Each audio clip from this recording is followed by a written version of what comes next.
안녕하세요. 사랑하는 다원 여러분, 또 시민 여러분, 또 생중계를 통해서 지켜보고 계시는 많은 분들이 계실 텐데요. 오늘 이 자리에 와주신 분들께 모두 감사의 말씀을 드립니다. 특히 오늘 자리 함께해 주시는 이철희 소장님, 그리고 박성미 대표님, 그리고 저희 당의 자랑스러운 국회의원이시죠. 박원순 국회의원님께 특별히 감사의 말씀을 드립니다. 사실 오늘 이 행사를 위해서 아침에 나오는데요. 날씨가 너무 좋았습니다. 그래서 기분까지 너무 좋아졌는데 오늘 이 사회를 맞는 제 어떤 부담과 이 어깨의 짓누름은 그 날씨와는 좀 반대의 상황이었습니다. 오늘 이 자리는 정의당이 창당 1주년이라는 시간을 맞이하면서 일종의 정치 대담을 한번 해보자라고 마련된 자리입니다.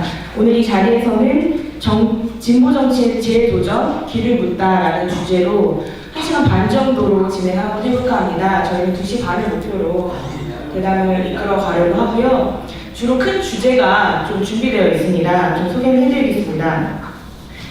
크게 한국 정치의 진단과 전망이라는 주제로 저희가 4가지 질문과 답변으로 진행을 좀 해보려고 하고요. 그리고 두 번째는 진보 정치의 진단과 과제라는 주제로 크게 2가지의 질문을 가지고 저희가 이번 대담을 가져가고자 합니다.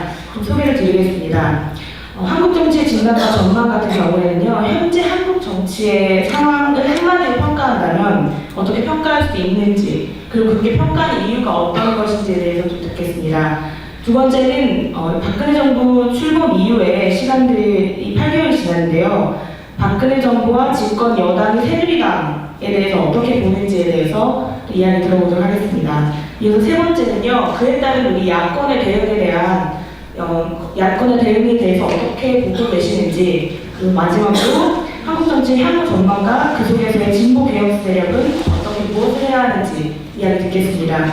그리고 여전히 사실상 저희가 더 큰 관심을 가지고 있는 진보 정치에 대한 진단과 과제가 있는데요.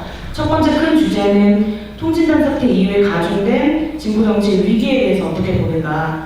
사실 저는 꼭 통진당 사태 이후에 우리의 위기가 시작됐는지 고민이긴 한데요.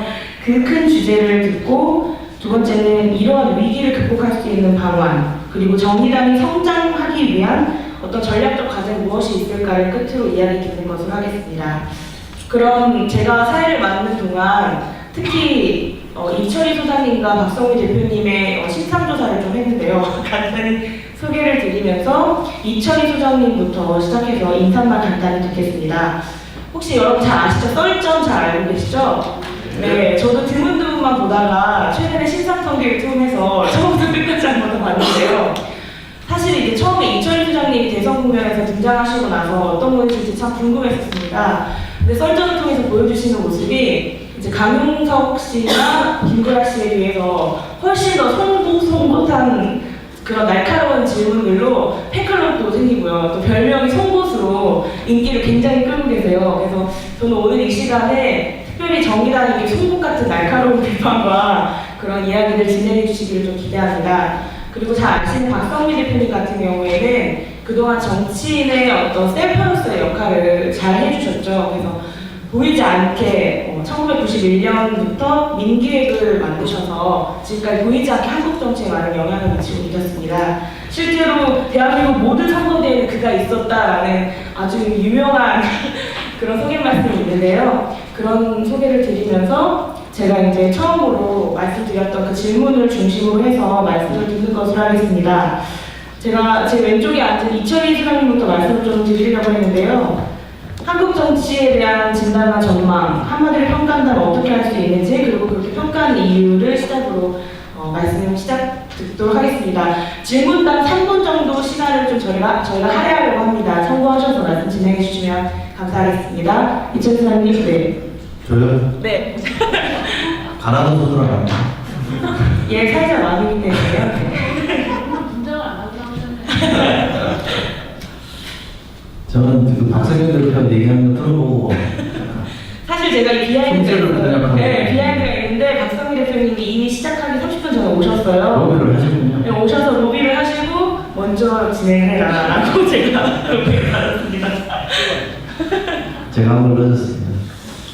한국 정치, 감히 한국 정치를 평할 수 있는 입장인지를 모르겠습니다. 그리고 정치 평론이라는 걸 하고 있긴 합니다만 썩 그 직업에 대해서 마음을 하지는 않습니다. 본인에게 이름이 알려지는 참 미디어라는 게 무섭더군요. 이름이 알려져서 뭔가 있는 사람처럼 포장이 되는 게 더 좀 두렵기도 합니다만 정치는 어쨌든 뭐 제가 보는 시각은 있습니다. 한국 정치를 한마디로 말하면 뭐냐 좀 격한 용어를 쓰고 싶긴 합니다. 자제하면 저는 굉장히 여야 할 것 없이 낡은 정치를 못 벗어나야 된다고 생각합니다. 우선 제가 제일 안타깝게 생각하는 것은 우리 정치의 주제가 너무 후지다라는 생각합니다. 여전히 2011년 대선을 치른 지금도 낡은 주제, 정보기구의 선거기라든지 NLL이라든지 그런 주제를 놓고 여야가 격돌하고 있다는 것 자체가 저는 참 시대에 참 동떨어져 있다는 생각합니다. 물론 왜 그런 정치 현실이 만들어졌는가에 대해서는 여야가 저는 공익 책임져야 되는 문제라고 생각합니다만 책임자들 몫이 똑같다고 보지는 않습니다. 더 많은 몫이 주어질 사람들이 있고 또 적게 줘야 될 사람들이 있겠습니다만 저는 공익 책임이 있다고 보고요. 저는 정치 지금 이 박근혜 정부 들어와서 정치가 더 후퇴하고 있는 요인은 뭘까라고 생각해 보면 어쩌면 이게 민주정부라고 흔히 분칭하는 민주정부 10년 이후에 어떤 반작용들이 더 좀 이렇게 심화되는 구도로 들어간 것 같고요. 그거는 크게 보면 본인 그분들이 느끼는 위기감도 적지 않다는 생각 때문에 저는 그렇습니다. 그분들이 가장 크게 느끼는 것은 선거의 주제가 바뀌는 걸 가장 좀 정치의 주제가 바뀌는 걸 가장 힘들어하는 것 같아요. 지금 말씀하신 대로 진보 정치의 가장 큰 영역이라고 하면 저는 먹고 사는 문제에서 진보적인 해법을 제시하는 거라고 생각하는데 그 문제에서 전선이 형성되고 쟁점이 형성되는 것을 가장 꺼야 하는 것 같아요. 그러니까 그런 의제의 등장을 막기 위해서 정치나 도덕적 이슈들, 남북관계 이슈들 이런 걸 끊임없이 제기한다고 생각하거든요. 물론 보수 내에서도 안보를 중심으로 하는 분파, 저는 안보 분파는 이런 안보 보수 이렇게 얘기를 합니다만 이 안보 보수들이 헤게모니를 잡기 위해서 그런 아젠다를 들고 나와서 싸우는 것도 있습니다만 결국 그렇게 함으로써 사회경제적 이슈를 중심으로 프레임이 짜지고 전선이 형성되는 것을 막고자 하는 의도가 저는 더 크다고 봅니다. 그런 점에서 거기에 충실히 따라가는 민주당을 보면 좀 답답하다는 생각을 많이 하는데 포함해서 전체 아젠다를 형성하는데 정부전당이 얼마만큼의 힘을 가지고 있는지는 저나 여러분이랑 똑같은 생각일 겁니다만 어쨌든 현실 정치 세력이라고 본다면 그런 거를 전환하는 노력이 더 좀 있어야 되겠다는 생각을 하고요. 정치나 선거의 주제를 바꾸지 않는 이상은 행태나 또 어떤 사람이 정치를 주도하느냐는 주체의 문제로 저는 바뀌지 않을 거라고 생각합니다. 그래서 어렵지만 지금 한국 정치는 민주, 반민주 시대의 연장에 머물러 있는 것 같고요. 간헐적으로 복지나 경제민주화나 이런 당론들이나 아젠다가 제기되긴 합니다만 그것은 굉장히 제한적이고 또 그것을 풀어가는 방식조차도 옛날 방식, 찬반 구도에 머물러 있는 형태라서 저는 여러분이랑 똑같이 비판적으로 보겠습니다만 저는 지금 정치의 가장 큰 문제는 의제화되고 있는 어젠다 내지는 조금 더 크게 봤을 때 주제 자체, 정치의 주제 자체가 굉장히 후지고 낡다라는 생각을 많이 합니다. 네, 감사합니다. 조금 나요? 네, 진행하셨고요. 아무래도 장소도 장소고 저는 대담이라고 해서 좀 편안한 자리일 줄 알았는데 이 책상 자체가 우리를 굉장히 딱딱하게 만드는 경향성이 있는 것 같습니다. 좀 편하게 말씀해 주셔도 좋을 것 같고요. 이어서 박원석 국회의원님의 이야기를 듣겠습니다. 예, 당원 여러분 그리고 국민 여러분 반갑습니다. 박원석입니다. 지금 국정감사 시작한 지 일주일 지났는데요. 저는 기획재정위원회 소속입니다. 장관이 출장을 갔다 오는 바람에 3일 늦게 시작해서 국정감사 3일째를 맞았습니다. 대개는 당에서 의원들이 국감할 때는 국감에 전념하고 집중하라고 배려를 해주는 게 상식적인데 우리 당에서는 이렇게 또 일요일날 이런 자리에 불러주시네요. 고맙습니다. 오늘 특히나 이제 옆에 우리 박성민, 이철이 당내 정치평론가, 정치전략가들과 함께 이런 토론을 하게 돼서 개인적으로 굉장히 영광이고, 한국 정치를 정치인한테 가장 한국 정치의 이러저러한 한계와 문제점들한테 지탄을 받는 대상이 국회의원한테 한마디로 진단이라 좀 무리한 질문인 것 같습니다. 다만 박근혜 정부 출범 이제 8개월이 지났는데요. 지난 대통령 선거의 승부라는 게 역대 어느 대통령 선거보다 치열했던 게 사실입니다. 선거 끝나고 나서 패배한 쪽이 그만큼 사실입니다만, 한편으로는 기대가 있었던 것도 사실입니다. 이명박 정부 5년이라는 게 워낙 우리에게 견딜 수 없는 수모와 이런 것들을 줬기 때문에 좀 달라지지 않을까. 적어도 공적인 책임의식이라는 측면에서, 그리고 정부나 국가의 역할이라는 측면에서 MB 정부만 좀 달라지지 않을까 이런 기대를 가졌던 것도 사실인데, 지금 이제 국민들이 느끼는 당혹감이나 좌절감은 지난 5년간 과연 뭐가 다르냐, 이런 신청들이 굉장히 많으신 것 같아요. 저는 굳이 한마디로 얘기하자면 이 과거 회귀 정책을 갖고 있다고 생각합니다. 80년 민주화 이후로, 80년 민주화 이후로뿐만 아니라 그 전까지 포함해서 근대 한국 정치의 3대 폐단이라고 얘기하면, 하나는 이제 독재 정치고, 두 번째는 지역주의 정치고, 세 번째는 이른바 부자기득권 중심의 정치였다고 생각합니다. 사실은 국민들의 끈질긴 저항으로 민주주의가 확장되고, 또 우리 보통 사람들의 사회적 경제적 지위도 많이 올라왔고, 지역주의도 완화됐던 게 사실이고, 그게 제도적으로 안착할 수 있는 결정적 계기를 마련했던 게 두 번의 민주정부였다고 생각합니다.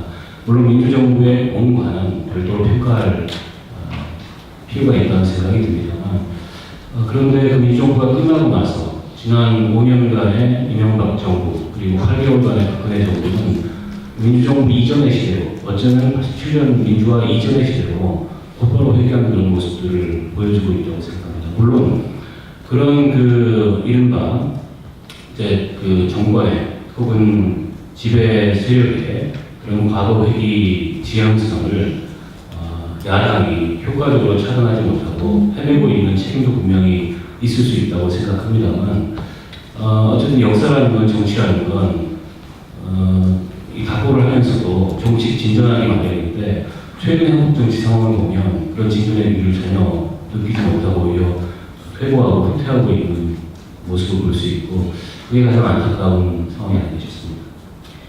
네, 역시 썩 낙관적인 전망과 진단은 아니시죠? 예, 다들 그렇게 기대하셨을 텐데요. 마지막으로 박성민 대표님 이야기를 듣기 전에요. 최근에 하셨던 인터뷰들이나 책의 내용을 보면 지금 한국 사회에서 보수의 7가지 규칙이 무너지고 있다라는 평을 하신 적도 있습니다. 그래서 지금 현재 한국 정치 어떻게 전망하고 계신지 더 궁금한데요. 한번 이야기 이어서 듣겠습니다. 한국 정치의 문제 전에 한국 사회 문제인 것 같아요. 우리 사회가, 한국 사회가 생각이 다른 사람들하고 살아가는 것에 익숙하지 않은 것 같다고 듭니다. 그러니까 생각이 다른 사람들하고 함께 살아가는, 그러니까 생각이 다른 것이 부끄러운 것이 아니라 생각이 다른 사람과 함께 살아가는 지혜가 없는 게 부끄러운 건데, 그 지혜가 전 정치고 민주주의라고 봅니다. 이게 이제 한국 사회의 현재 단계가 또 그 정도 단계 아닌가 생각을 좀 합니다. 민주주의에도 3단계가 있다고 좀 봅니다. 첫 번째 단계는 정권이 교체되는 단계도 민주주의라고 보고, 아담 셰르스키가 그렇게 얘기했죠. 그러니까 집권당이 야당들 가능성을 열어두는 거, 집권당이 이제 질 가능성을 열어두는 것도 이제 민주주의라고 봤는데, 그건 중요한 의미인 것 같아요. 그리스 시대부터 18세기까지는 그게 뭐 재판으로, 소크라테스 재판을 통해서 죽었지만, 재판이든 선거든 또 전쟁이든 혁명이든 뭐든지 간에 승자와 패자는 통치자와 피치자를 가르는, 그러니까 다스림자와 다스림 받는 자를 가르는 거 아닙니까? 그게 19세기 정도에 와서 그렇게 하지 말고 이긴 사람 여당하고 진 사람 야당하자, 신사일정인데 이렇게 맺어있는 거죠. 우리도 지금 이것을 한 것이 죽이지 말고 이긴 사람 여당하고 진 사람 야당하자 87년도에 그 쿠데타와 혁명의 동시 폐기를 선언했다고 보고요. 그 뒤부터 이제 정권 교체가 지금 작동하고 있는 단계인데, 그 다음 단계는 저는 이제 그 다음에는 문민 통제, 데모크라시 선출 권력이 비선출 권력을 어떻게 통제할 것인가, 이 과제가 남아있다고 보고, 이건 좀 아주 굉장히 요원한 것 같아요. 왜냐하면 정당이 지금 공무원들이 한 100만 명 되고요. 뽑지 않는 공무원들, 교사, 국민들, 경찰까지 합쳐 200만 명이 넘는 나라에 사는데, 정당이 너무 허약하니까 이게 뭐 통제가 안 되고. 네 번째는 갈등 관리인데, 조금 더 다양한 선택지를 좀 내놔야 되는데, 우리가 지금 선택지가 별로 없어요, 우리 국민들한테. 그런 게 없게 돼 있기 때문에 진보 정당들의 지금 미래가 좀 쉽지 않은 걸로 되어 있습니다. 제가 생각하기에는 정치의 문제는 뭐 몇 가지를 정리했는데, 지금 그런 사회다 보니까 정치가 갈등을 해소하는 게 아니라 갈등의 시작을 그렇게 되는 게 지금 첫 번째 문제인 것 같고요. 두 번째는 정치는 어쨌든 스포츠와 전쟁 중간 어딘가에 있을 겁니다. 룰은 스포츠처럼 만들어 놓고 전쟁처럼 하는 건데요. 예선은 특히 그렇죠. 어쨌든 스포츠로 가까이 가면 갈수록 상대방을 경쟁자로 보니까 여야의 개념이 이제 있을 겁니다. 죽이려고 하는 진용은 아니고 경쟁하는 거죠. 근데 이제 전쟁 상태로 같이 가면 가까이 가면 이제 적과 동료로 구분되는 건데, 역시 우리 사회가 여전히 아직까지는 그 사이에서 조금 헤매고 있다. 조금 더 스포츠 쪽으로 가까이 가서 공정한 경쟁을 했으면 좋겠는데, 아직은 조금 그냥 죽자 살자 그냥 다 이렇게 하는 것에 대한 문제가 좀 숙제로 남아있는 거 아닌가 생각이 들고요. 역시 세 번째는 이제 다양성의 문제입니다. 양당제나 다당제를 떠나서 국민들에게 선택지를 좀 다양하게 주고, 한국 국민들도 사지선다하게 잘하거든요. 이거 어릴 때부터 훈련을 많이 해갖고, 그래서 뭐 무상급식이 됐든 FTA가 됐든 어떤 거가 됐든지 간에 좀 4개 정도 선택지는 좀 그래도 던져줘야 좀 고를 맛이 좀 있고, 그런데 그게 좀 없는 게 좀 현재 정치 문제인 것 같고요. 한국 정치 전체적으로 보면 우리가 기대하는 정치는 4가지 전선이 있을 겁니다. 기득권 대 혁신의 전선, 그 다음에 낡은 대 새로움의 전선, 과거 대 미래의 전선, 분열 대 통합의 전선. 우리 국민들은 누구나 다 혁신과 새로움과 통합과 미래를 원하는데, 지금 우리나라 정치는 기득권과 낡음과 분열과 과거 세계죠. 여기는 진보 정당도 마찬가지라고 봅니다. 그러니까 기득권이라는 건 남한테 바꾸라고 하는 건 다 기득권입니다. 네가 변해야 된다. 다 기득권이고, 내가 변해야 된다고 얘기하는 건 혁신이기 때문에 그런 모습들은 잘 안 나타나고 다 과거의 전선에 집착해요. 이런 것들이 좀 숙제라고 생각합니다. 네, 감사합니다. 그럼 역시 계속 이어서 박근혜 정부와 사실관에 대한 이야기를 들어봐야 할 텐데요. 이번엔 박원석 의원이 먼저 이야기를 좀 듣겠습니다. 지금 앞서도 말씀드렸지만 정부 출범한 지 8개월이 지났는데, 그동안의 과정을 한번 돌이켜 봤으면 좋겠습니다. 처음에 인수위 시절에 인수위 소통부재 문제를 굉장히 많이 지적을 했고요. 그리고 정권이 출범하게 되면 그 정권의 성격을 가장 잘 보여줄 수 있는 그런 지표이자 촉구 중에 하나가 인사입니다. 박근혜 정부의 인사는 한마디로 평가하자면 밀실에서 시작해서 실패로 끝난 인사였고, 그런 인사관이 계속해서 반복되고 있습니다. 최근에 제가 복강을 한 도중에 알게 된 사실인데, 지금 공공기관의 기관장을 포함해서 또 공공기관의 이사, 감사 300개의 자리가 비어 있습니다.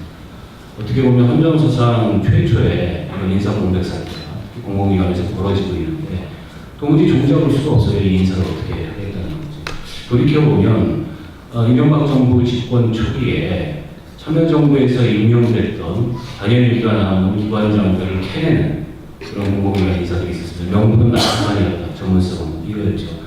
그런데 이명박 정부의 공공기관장 인사를 보면 그거 다스했죠. 회전문 인사하고 그 전문성 없는 낙하산 인사를 그대로 답습했습니다. 이명박 정부, 지금 박근혜 정부 들어서 300개 자리가 비어있는데, 가장 최근에 상징적으로 김석기 씨를 한국공항공사장에 임명한 것을 보면 과거와 다를 바 없을 뿐만 아니라 어떻게 보면 국민들에게 더 무책임한 그런 인사를 하고 있다고 생각합니다. 인사 실패 문제를 지적하지 않을 수 없고, 그리고 이른바 이제 갈등 관리라고 볼 수 있는 지금 뭐 쌍용차라든지 현대자동차라든지 밀양, 또 제주의 강정, 어느 하나도 제대로 이 18처럼 얽힌 문제의 매듭을 품지 못했고, 공권력을 앞세워서 강압적으로 억압하는 그런 모습을 보였습니다. 이건 갈등의 관리가 아니고 그냥 갈등을 진압하는 그런 모습, 그런 정치의 모습을 좀 보여줬다고 생각합니다. 뿐만 아니라 국정원의 이 국기문란 사태가 있었고 여전히 해결이 안 되고 있는 상황입니다. 그리고 최근 들어서 복지공약 파기문란까지 해서 실은 정부가 출범했는데 국민들이 가졌던 기대에 이렇다하게 부응할 만한 무엇이 하나도 없었습니다. 일부에서는 뭐 외교에서 또 남북관계에서 일정하게는 점수를 내고 있고 성과를 내고 있다고 합니다만 사실은 그건 좀 더 긴 호흡에서 지켜봐야 될 문제지 지금 8개월 동안 드러난 모습만 가지고서 그게 성과적이라고 보기 어려운 측면이 있습니다. 저는 박근혜 정부가 실패하기를 전혀 바라지 않습니다. 박근혜 정부가 실패한다는 것은 새누리당이나 정권의 실패를 넘어서 우리 국민 전체의 실패이고 지난 이명박 정부 시절에 경험한 미루어 보더라도 한 정권의 실패가 우리 사회에 얼마나 큰 데미지를 주는지를 충분히 경험했기 때문에 성공하기를 바랍니다. 그런 면에서 야당이 사실은 반대만 하는 존재인 것처럼 여당에서는 얘기를 하시는데 전혀 그렇지 않고 박근혜 정부가 오히려 올곧게 성공한 정부가 되기 위해서 비판하고 견제하고 조언하는 그런 역할을 한 것이라고 저는 보고요.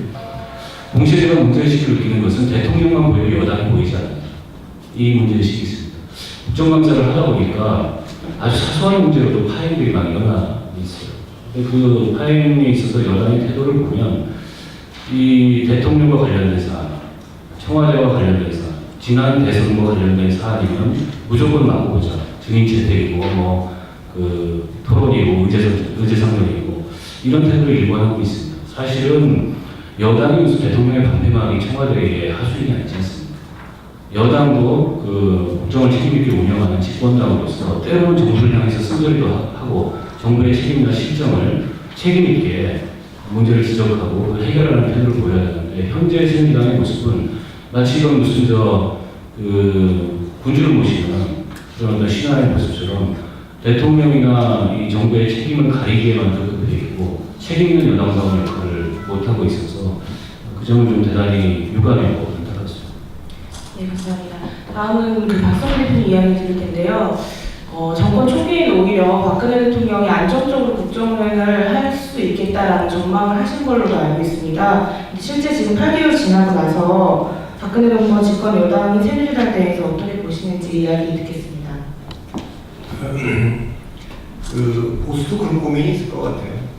새누리당이라고 좀 크게 보지 말고 좀 보수 전반으로 좀 넓히면 건국 이후에 어차피 이게 대한민국을 끌고 온 주류라는 주류의식이 있는 거 아닙니까? 그것이 진보 정치 세력보다 굉장히 뛰어난 점이라고 봅니다. 자기들이 이 나라를 책임져야 된다는 생각이 굉장히 강하게 있어요. 그걸 기업을 갖고 있던 종교 교회들, 언론사들, 학교들 그게 보면 어떻게 저렇게 사유하냐 이러지만 그걸 뒤집어 말하면 책임의식이라는 느낌입니다. 그래서 대통령 선거에서 지는 걸 보수진영은 선거에서 지다고 생각하지 않고 거의 나라를 빼앗긴다 이런 생각으로 이렇게 하니까 다르죠. 그런데 이제 1950년대부터 1980년대까지는 안보 보수가 대한민국을 끌고 온 거 아닙니까? 고상하게 말해서 안보 보수 군인들이 했다 얘기입니다. 군인들이 했는데 그때는 이제 프리즘이 이제 북한이라는 프리즘으로만 보는 거죠 세상. 레드 컴플렉스라는 게 있었습니다. 그래서 사실 아시다시피 1989년에 현역 국회의원인 유성환 의원이 국회 본회의장에서 대한민국의 국시는 반공이 아니라 통일이다 이랬다고 구속됐거든요. 그때 야당을 이끌던 김영삼, 김대중 두 분도 연설 하는 곳마다 우리 신민당은 우리 통일민주당은 정통 보수야당이라는 말을 계속 강조했어요. 그만큼 이제 레드 컴플렉스가 있던 시기. 1900년 사회주의가 무너지고 나서 1990년대부터 한 20년간은 그 주도 세력이 시장 보수로 넘어왔죠. 기업인들이 상징 인물이 됐죠. 삼성이나 현대, 그 회사 자체도 그렇고 그 CEO들도 그렇고 이분들이 보수의 상징 인물이 된 거죠. 이때는 이제 모든 걸 보는 프리즘이 돈으로 바뀌었어요. 머니 컴플렉스죠. 뭐니 해도 머니가 최고. 우리 사회 전체가 이거 진보 보수하는 거 없어요. 모든 사람이 주식 투자하고 돈 모으고 가고 몸싸움을 하고 부동산 투기하고 건동 가고 골프 치러 다니고 완전히 다 그냥 사회 전체가 휩싸여 갔는데 문제는 이제 보수가 여기서 고민하고 있는 점은 이런 점인 겁니다. 여전히 저는 제가 정책문화에 책을 쓸 때 어떤 문제 인식은 북한과 동일한 프리즘을 갖고 세상을 계속 볼 수 있는데, 다시 말하면 안보 보수와 성장 시장 보수 이후에 미국에는 이게 또 사회적 보수라는 게 있는데 우리는 지금 그런 보수가 없지 않습니까? 그런데 사회 경제적 이슈가 중요하게 부각될 때 다른 프리즘으로, 여기 다른 프리즘이라는 사람입니다. 사람의 프리즘으로 보는 그런 보수의 등장을 좀 기대를 좀 했습니다. 그러니까 모든 걸 이제 북한으로 종북의 문제나 종북의 프리즘, 또 아니면 프레임이죠. 종북의 프레임, 그리고 돈의 문제, 동기한줄 모른다. 이도님이 그렇게 갖다 썼겠어. 우리 정준 회장의 말도 인용하면서 그렇게 쓰는데, 그래도 이명박 정부 때까지 이제 그 논리가 굉장히 강했기 때문에 새로운 신보수는 역시 사람의 사회경제적 이슈를 전면에 내세우고 사람의 문제를 좀 다뤄가는 그런 걸 기대를 했고, 박근혜 정부가 또 대선 캠프 때는 복지도 그전부터 좀 어젠다로 내놓았고, 경제민주화와 정치혁신도 뭐 김종인이나 안대 이런 분들을 모셔와서 상당히 할 것으로 이제 기대를 했습니다만, 이제 그런 게 지금 다시 돌아갔죠. 돌아가서 여전히 성장과 안보, 북한과 돈의 불이익이 더 나가지 못하니까 지금은 굉장히 강구한 것처럼 보이지만요. 제가 보기에 제가 7가지 보수를 뒷받침해서 7가지 기준이 흔들리고 있다고 얘기를 했는데, 해방은 지금까지 저희 주관적인 기준입니다만 이 보수가 정치적 주류로 가는데 뒷받침하는 7가지 기준이, 저는 첫 번째가 지식인들. 그런데 최근에는 보시면 알지만 담론 시장에서 좀 팔리는 책들이 좀 진보적인 학자들의 책만 팔지 보수 학자들이 거의 담론 주를 잘 못하고 있습니다. 첫 번째로 언론의 힘도 옛날보다 많이 약해졌고, 여전히 뭐 종편도 있고 여러 가지 강하다고는 하지만 지금은 개인도 미디어가 된 세상이기 때문에 옛날보다는 많이 약해진 게 사실이죠. 그 다음에 뭐 저도 기독교인이니까만 보수 기독교도 중요한 한 축이었는데 거기서 계속 힘이 약해지고 정통성도 약해지고 있고, 네 번째 문화도 굉장히 중요한데요. 문화시장에서 제가 보면 저희 영화를 굉장히 좋아해요. 영화를 많이 보는데 저는 선도 영화 많이 보잖아요. 영화에서 보면 이렇게 뭐 검찰, 법원, 정치인, 뭐 사학위 사장, 뭐 기업의 뭐 회장들 다 부정적으로 묘사해요. 그런 문화적인 것도 있고요. 5번째, 기업도 옛날처럼 이렇게 일방적으로 응원의 대상만은 아니지 않습니까?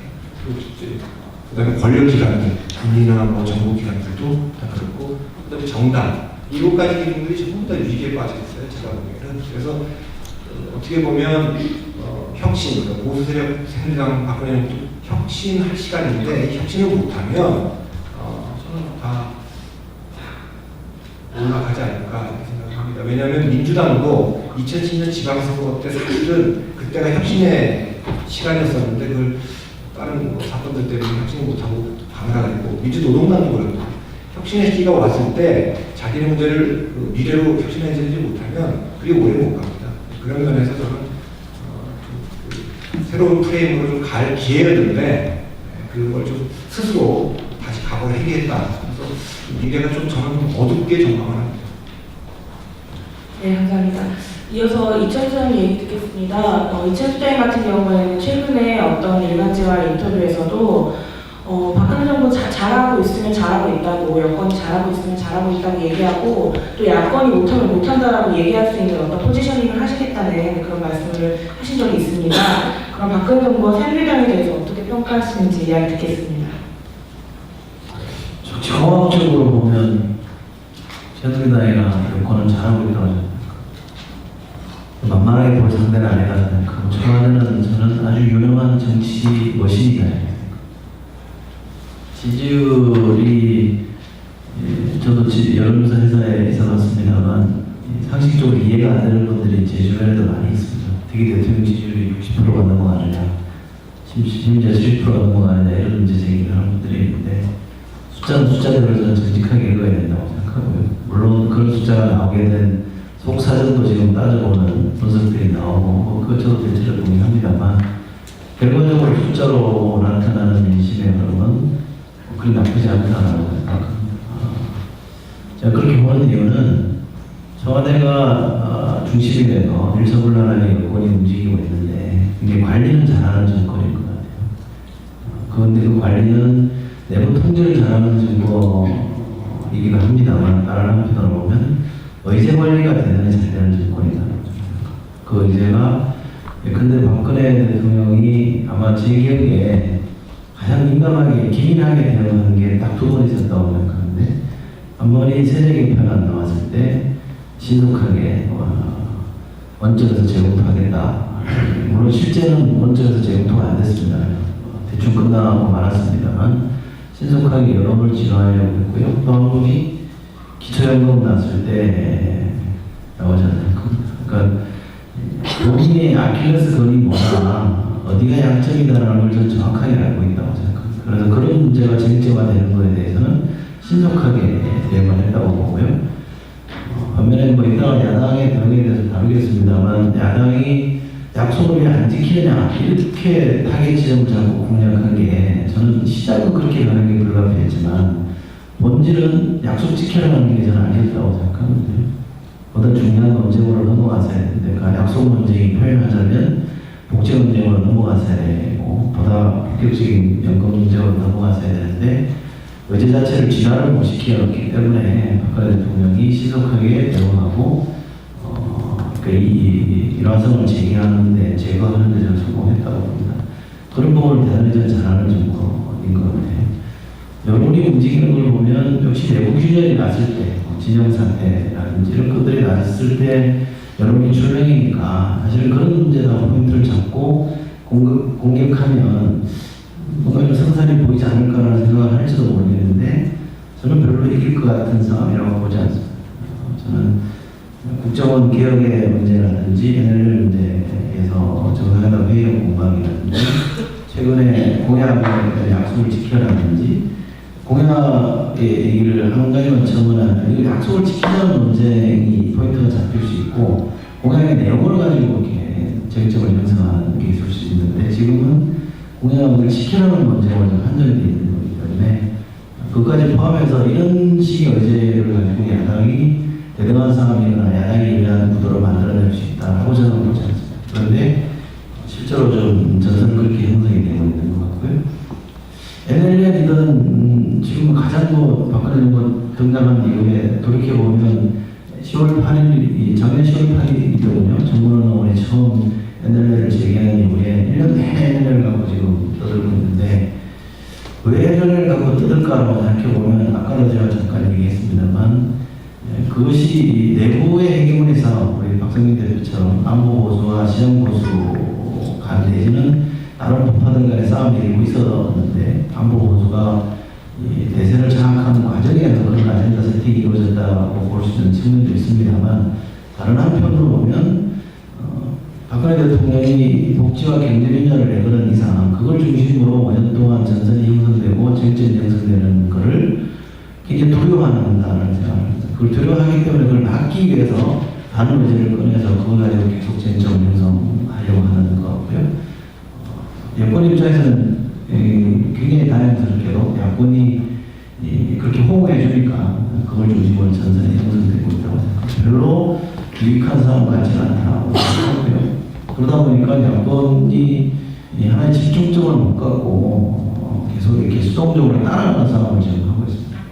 저도 야권이 뭔가 봤습니다만, 아젠다라는 게 야권이 꺼낸다고 해서 쟁점화 되는 게 아니기 때문에 굉장히 난감하고 힘든 일이긴 합니다만, 그럼에도 불구하고 몇 가지 저는 계기가 있었는데 그 계기를 낚아채어 의제화시키는데 좀 둔하다는 생각을 하고요. 양 진영, 여권과 야권 내지는 보수와 진보 이렇게 놓고 보면 최소한 정치 역량 조금 더 좁혀서 관리 역량에서만큼은 보수가 훨씬 더 잘하고 여권이 잘하고 있다고 생각하고, 저희가 학생운동할 때 읽었던 책 레닌의 투비단처럼, 마리스 투비단처럼 무엇을 어떻게 할 것인가에 관점에서는 보수가 훨씬 더 자각적으로 이해하고 있는 것 같고, 진보는 이리 갈까 저리 갈까 좀 헤매고 있다는 생각입니다. 네, 이야기 잘 들었습니다. 이런 구분이 좀 거칠 수도 있는데, 두 번째 질문에 대해서 이철희 소장님 같은 경우에는 여권의 어떤 긍정적인 모습에 대해서 잘하고 있는 부분에 대해서도 이야기를 해주셨고요. 그리고 박원순 국회의원님이나 박성민 대표님 같은 경우에는 좀 전반적으로 부정적인 어떤 평가들이 좀 있었다라고 구분을 해보겠습니다. 그렇다면 이어서 민주당으로 대표되는 야권의 대응에 대해서 궁금해지는데요. 박성민 대표님 이야기부터 들어보겠습니다. 예, 제가 보수가 많이 비기고 옛날보다는 약해졌다고 얘기하는데, 있지만 한국에서 보수의 이미지는 기본은 한 식당의 이미지가 있어요. 식당에 데려가서 친구들을 이렇게 밥 사주고 데려가는데 여기 잘하냐 보면 사람들이 그러잖아요. 야, 여기가 그래도 기본은 해, 기본은. 이 기본을 한다는 게 이게 무서운 거예요. 그러니까 우리가 다른 식당을 가려면 뭐 새로운 진짜 우리를 확 당기는 식당이 생기면 되는 가보는데 그러지 않으면 그냥 그 식당 가는 겁니다. 크게 욕먹지 않습니다. 이건 좀 여전히 강구한 게 있다 이렇게 생각을 합니다. 그런데 지금 이 야당이 왜 어려움에 처했느냐? 우리나라 야당사를 보면요, 야당은 강고한 어떤 태제가 있어서 그게 안티태제를 성립을 한 거예요. 김영삼, 김대중 두 분이 야당을 이끌 수 있었고 또 지도자가 됐던 거는 그게 군사정권 시절이어서 그렇습니다. 근데 그게 굉장히 강해야, 그 벽이 굉장히 강해야 달려가서 그 벽을 차고 나오는 사람도 탁 차고 나오거든요. 그래서 성립이 된 거예요. 90년대에도 그분들이 결국 성공했죠. 90년대에 김영삼 대통령이 됐는데 문민정부 탄생하고 나서 그때부터 90년대가 상김시대가 전성기를 부과합니다.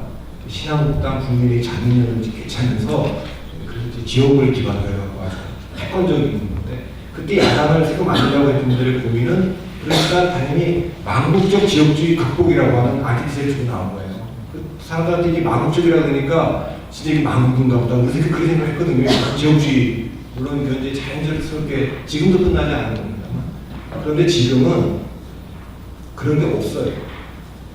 새누리당이나 뭐 이런 데가 이렇게 굉장히 강고하게 온 국민이 분노해서 함께 싸우자. 모든 국민이 분노하고 반대하고 함께 싸우자는 그런 세력이 지금 없어요. 여러분들은 진보 정치를 하시니까 보수 정당이나 박근혜 정부나 새누리당이 그런 정도 상대라고 보지만 그 박정희 전두환 정권이라든가 혹은 삼김의 지역주의와 같은 그렇게 뚜렷하게 모든 사람들 이거는 적어도 우리 사회에서 없어야 되는 거야 라고 하는 게 없기 때문에 야당하기가 지금 어렵다. 제가 보기엔 첫 번째 이런 생각을 드립니다. 두 번째, 그러면 우리가 무엇을 반대한다는 게 어려우면 완전히 이것을 대체하는 새로운 걸 만들어내는데 그거는 지금 그 야권이 진보 정당까지 보면서 다 못하고 있죠. 그러니까 그러면 완전 대체는 안 되더라도 우리들 끼워줘. 진보 정당 입장에서 또 다른 선택, 다단계로 가자는 것도 역시 내용이 있어야 됩니다. 제가 스마트폰의 시장에 비유해보면 지금은 완전 몰락했습니다만 지금 그 새누리당이나 보수는 몰락 직전에 노키아 같은 상황이라고 보여요. 스마트폰 새로운 시장이 왔는데 변화를 안 하고 이대로 괜찮은 거예요. 계속 이게 불과 몇 년 전까지 저별 세계 1위였습니다. 혁신 안 했죠. 그리고 이제 그러고 있는 중입니다. 제가 보면 바로 직전에 그 노키아 같은 상황으로 보여요. 민주당은 스마트폰 시장을 갖다가 처음에 굉장히 간과했거든요. 그게 스마트폰이 중요하냐 해서 거의 안 만들다가 이게 앞으로 대세다 이렇게 애플이 뭐 아이폰 내놓고 하니까 급하게 만든 게 옴니아 만들었는데 옴니아 수준 정도를 만들고 있는 정도의 그 삼성 수준에 지금 있다. 민주당도 이렇게 매력적이지 않죠. 거기도 이제 뭐 갤럭시 시리즈를 내놓게 될지 좀 지켜봐야겠습니다. 현재 그렇다고 되고 안철수 정당은 당연히 만들지 안 만들지 모르지만 애플인데 혁신해요. 근데 아이폰을 아직 못 만든 것 같아요. 아이폰이 있어야 뭐가 되는데 그렇게 보이고요. 상황이 진보 정치 하시는 분들은 참 죄송한 얘기입니다만 원래 먼저 이렇게 의제도 다 선정 블랙베리 같은 정부들이 이제 완전히 몰락해서 인수 앞두고 있는 중기업들이 인수하려고 막 그런 상황이 됐어요. 제가 보기에는 근데 뭐 다 기회는 있었죠. 있었는데 현재는 좀 그래 보이고요. 제가 이제 아까 이제 이철 선생님께서 아젠다 얘기했는데 아젠다를 저희가 프리미엄화하게 이렇게 하거든요. 새로 축에 유권자 축을 줍니다. 유권자가 아주 중요하게 생각하는 의제. 맨 밑에는 유권자가 중요하게 생각하지 않는 그 다음에 이제 가로 축에는 정당이나 후보 축이 있습니다. 차이가 작다, 차이가 크다. 그러면 유권자가 중요하게 생각하지도 않고 정당이나 후보 간의 차이가 없는 건 이건 이슈가 아니에요. 아무리 정당 간의 차이가 커도 정치자들 간의 차이가 커도 유권자가 중요하게 생각하지 않는 건 의제가 안 됩니다.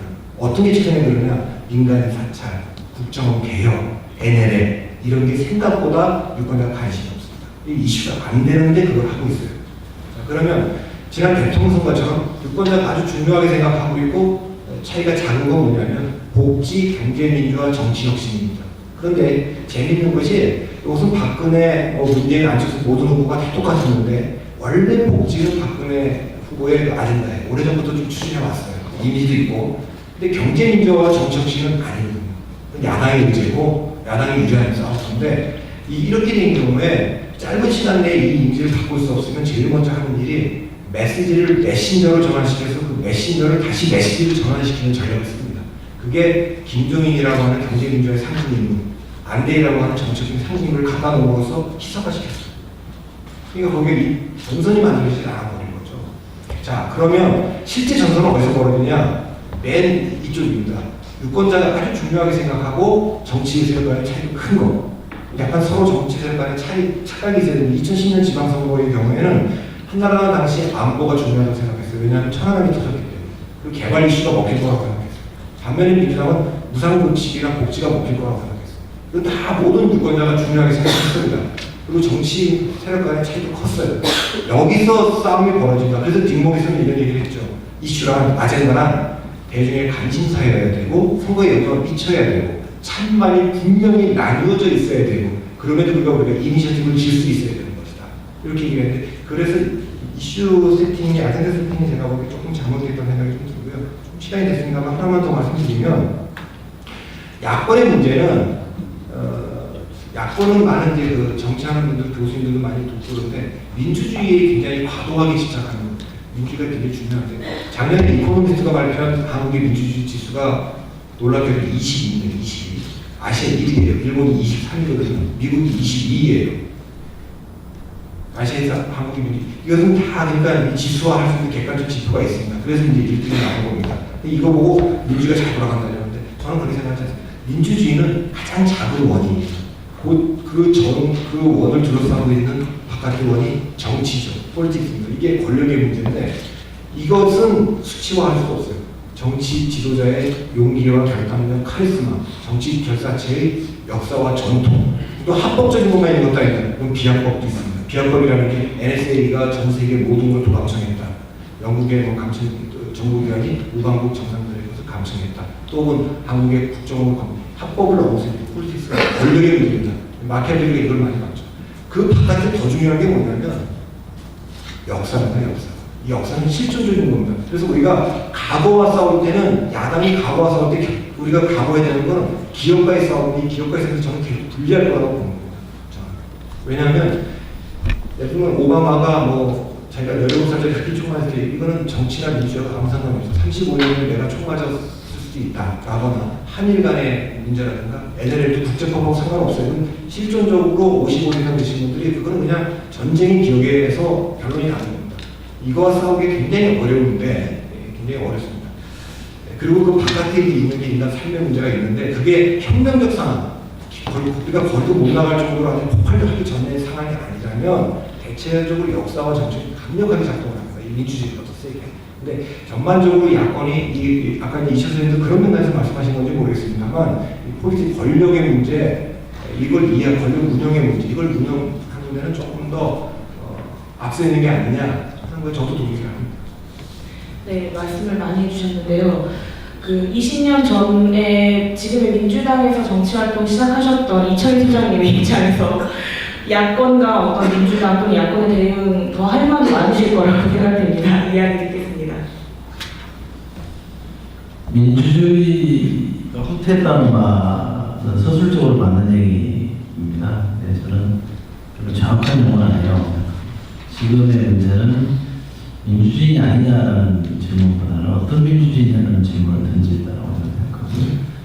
저는 가장 중요한 이렇게 표현이라고 할까요? 현 시대를 규정하는 가장 정확한 표현을 저는 가난한 민주주의라는 말로 생각합니다. 민주주의 맞습니다. 그러니까 누가 집권하냐에 따라서 민주주의 질이 달라지는 거죠.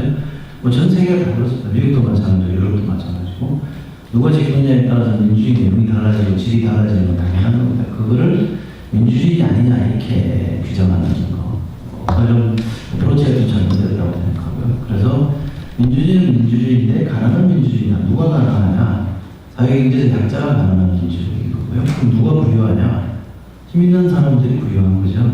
성자 독식이 아니라 대한민국은 강자 독식이기 때문에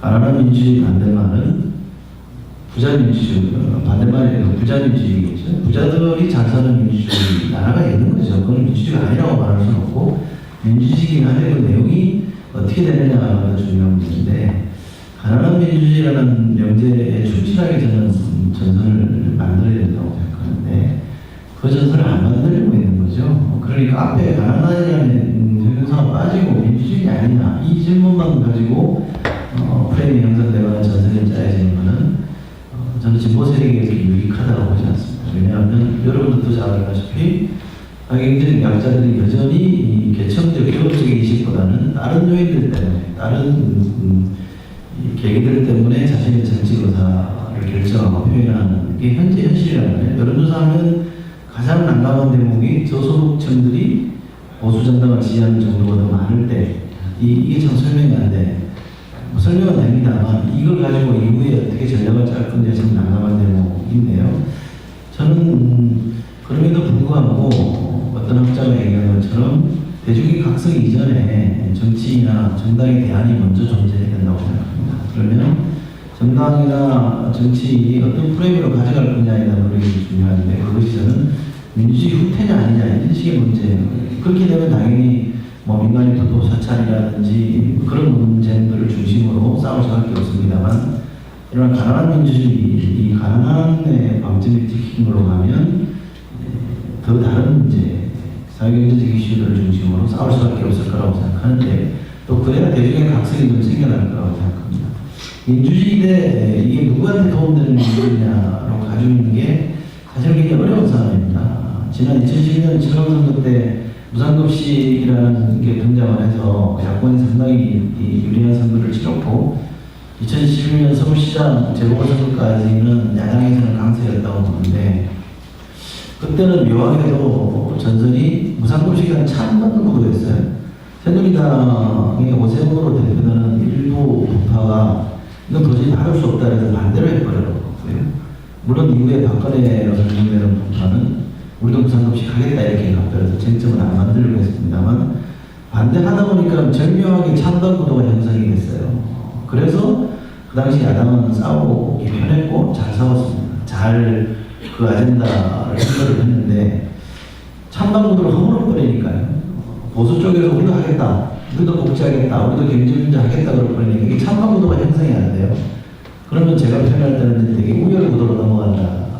찬반이 아니라 누가 더 잘할 거냐 우열 구도로 넘어가면 대체로 민주당을 중심으로 한 진보정당은 잼병이 나가라고 생각합니다.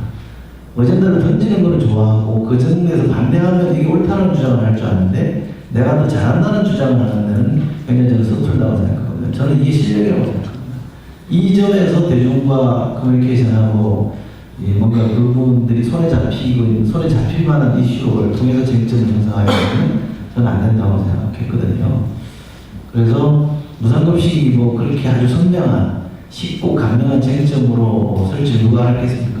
뭐 전 세계마다 복지가 이렇게 풀려나갈 때 어떤 복지의 이슈가 쟁점이 될지는 뭐 나라마다 좀 다르잖아요. 그런데 우리 경우에는 뭘로 가져갈 거냐에 대한 고민이 좀 더 필요한 것 같고 또 그것을 가지고 어떻게 정치적으로 이걸 포장해서 정치적으로 끌고 갈 거냐가 중요한 부분인데 이 부분에 대해서는 전혀 준비가 안 돼 있고요. 진보정당, 지금 여기 정의당 같은 정당은 얼마나 준비가 되어 있는지 모르겠습니다만 제가 좀 아는 민주당은 좀 아직까지는 그런 준비가 안 되어 있습니다. 그래서 복지 우리도 할게, 복지 나도 할게 이러니까 굉장히 당황스러워하고 새로운 걸 찾아가는 이거 아닌가 보다 해서 이제 나폴레옹처럼 이게 아닌가 배워도 다른 거 찾아가는데 그것도 하겠다 그러니까 그럼 어떡하라고 이런 상황까지 내몰리게 되는 거거든요.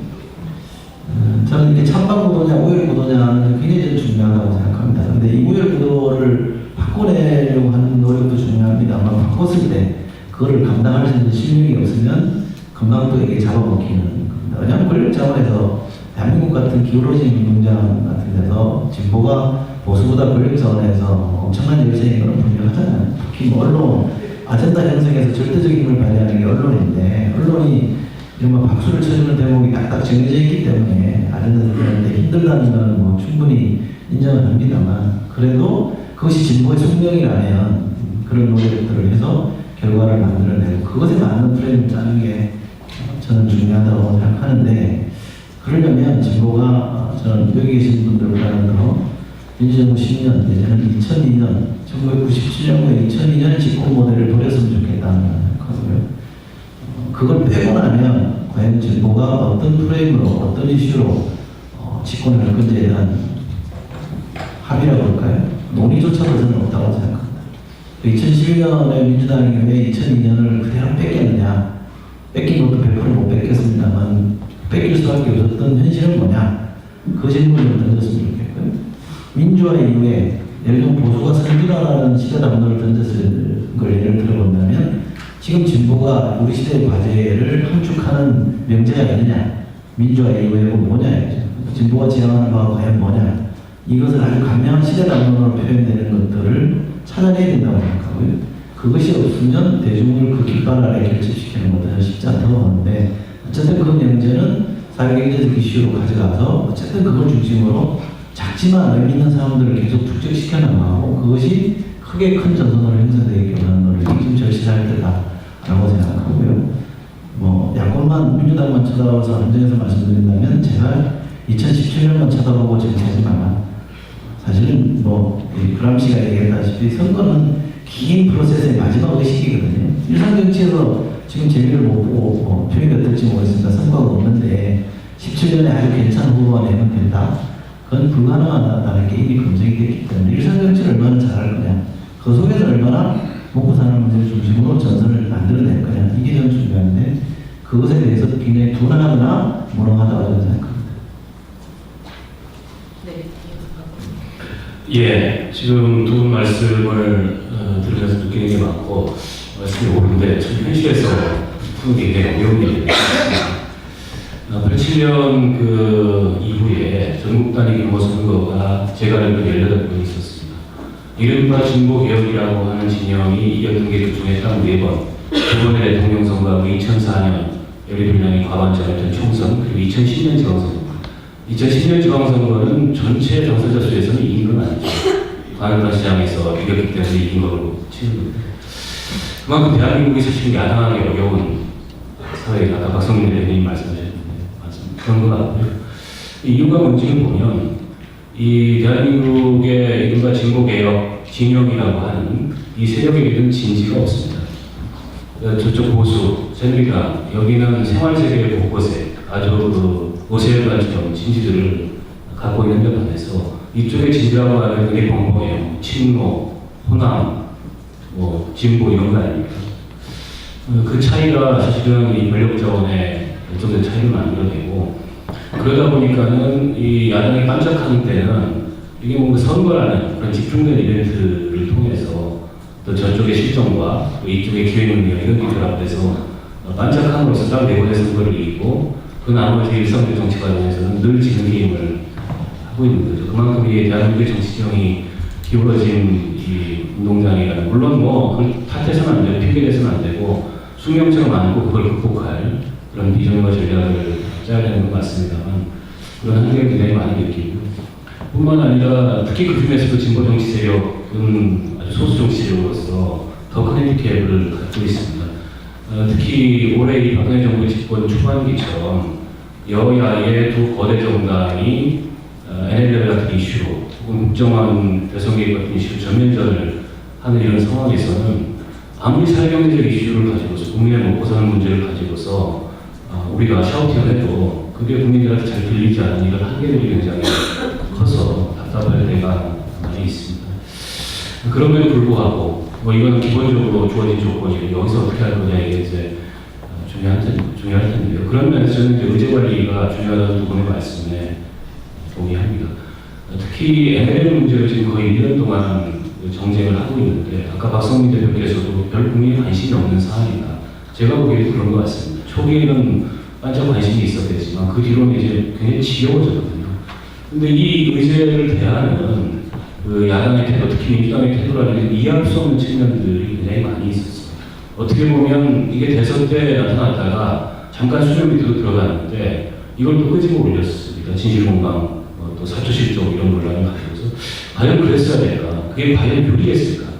그게 과연 박근혜 정부의 집권 과정의 정당성이나 혹은 정권의 정통성 문제에 치명적인 타격을 가할 수 있는 그런 이슈였을까? 어쩌면 지난 정부 시절에 그 노무현 대통령의 그 남북관계 개선에 대한 업적에 이러저러한 그 말하자면 후정문을 끼얹는 그런 새누리당이나 보수의 태도에 분노한 그런 감정적인, 직접적인 그런 감정이 더 컸던 거 아닌가.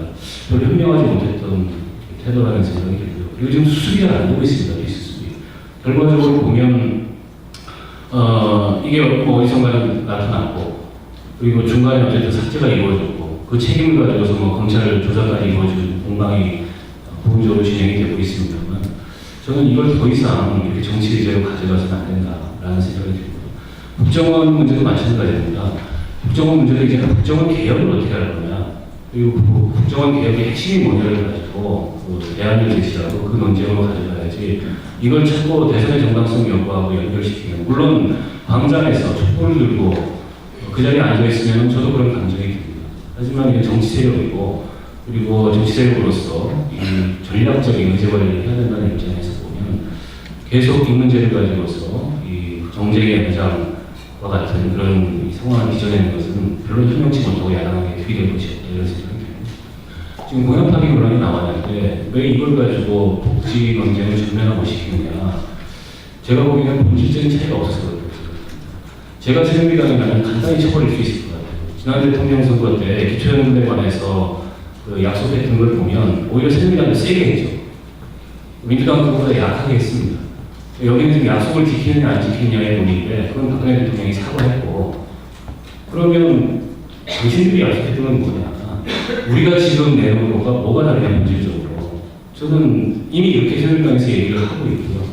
그 점에서 근본적인 이 복지 비전에 관한, 혹은 복지 전망에 관한, 뭐 더 포괄적으로 얘기하는 복지 정치에 관한 이 전략이나 이 전망들이 없기 때문에 이 논쟁을 끌고 갈 힘이 비시들이 부족한 그런 상황이 아닌가 싶습니다. 저희 정의당 같은 경우에는 뭐 창당 1년밖에 안 됐습니다만, 민주노동당 시절부터 거슬러 오자면 10년이 넘은 정치 세력이고요. 2004년에 민주노동당이 원내 처음 입성해서 그 뒤로 분당 이전까지 무상교육을 주장하면서 정치권의 의제를 선도했던, 당시가 아마 전성기였다고 저는 생각을 하고, 그 뒤에 분당이 이루어지면서 이 소위 말하는 진보 진영의 분열과 통합 담론 속에 이 진보 정치 세력이 그냥 갇혀버리고 성장하지 못했던 그런 한계가 있는 것 같습니다. 어떻게 보면 지금 2004년과 같은 그런 원점에서 다시 출발하는 그런 그 입장에 서 있는데, 저는 그 과정에서의 시행착오 이런 것들을 좀 깊이 성찰하고 그 성찰 속에서 이후에 전략과 전망을 이어가야 되지 않을까 싶습니다. 네, 감사합니다. 마지막 이제 한국 정치 진단과 전망에 관련한 마지막 이제 저희 질문인데요. 한국 정치의 앞으로 향후 전망, 그리고 그렇다면 그 안에서 진보개혁 세력은 무엇을 해야 하는가라는 질문입니다. 근데 이후에 진보 정치 진단과 앞으로 나아갈 방향에서 좀 더 자세하게 이야기가 될 테니까요. 좀 간단하게만 그 한국 정치 향후 전망과 진보 개혁 세력 현 상황에서 무엇을 해야 하는가에 대해서 좀 간단하게만 이야기를 듣겠습니다. 이철희 소장님부터 다시 간단히 얘기 듣겠습니다. 뒤에 또 다른 거. 예. 진보 한국 정치가 어디로 갈 건지를 잘 알면 그에 대한 진보적 그 대응도 당연히 나올 텐데, 박근혜 대통령은 선거를 참 잘하는 정치입니다. 호불호를 떠나서 선거를 참 잘하는. 내년 6월 4일날 지방선거가 있습니다. 7월 30일날 제법 규모가 큰 보궐선거가, 국회의원 보궐선거가 있겠죠. 큰 선거 두 번 정도 있다고 보면 이 구도를 지금 여러분들이 체험하고 있는 이 구도를 가지고, 이 어젠다 세팅을 가지고 지방선거와 보궐선거를 치를 수 있겠느냐 라고 보면 저는 아닐 것 같다는 생각이 듭니다. 그럼 뭔가 터닝을 할 것 같아요. 어느 시점에 가면 저는 터닝을 할 것 같은데, 아마 예산 관련 갖고 이제 국회에서 싸우다 보면 그게 끝나고 나면 이제 그렇게 드라이브를 걸 수도 있을 것 같은데, 어쨌든 구도 자체는 그렇게 끌고 가려고 할 테고요. 그러면 내년 6월, 7월에 선거가 끝나고 나면 또 다른 어떤 구도를 만들려고 할지는 모르겠습니다만, 단기적으로 보면 저는 그러지 않을까 싶어요. 물론 한번 세팅한 구도가 있어서 이게 마음대로 잘 안 움직일 수 있겠다라는 생각은 하지만, 어쨌든 선거를 그간에 해온 바에 의하면 그렇게 가지 않을까 싶고요. 그런데 그러면 야당이 아까 우리 박 의원 말씀처럼 야당이 쓸 수 있는 힘이라는 게 어젠다 세팅과 관련해서 현격한 힘의 격차라는 것은 뭐 누구나 다 절감하고 계실 거고 또 무슨 주장한다고 해서 그게 문제가 되면 얼마나 쉽겠습니까? 여당이나 꺼내놓기만 하면 알아서 의장을 시켜주니까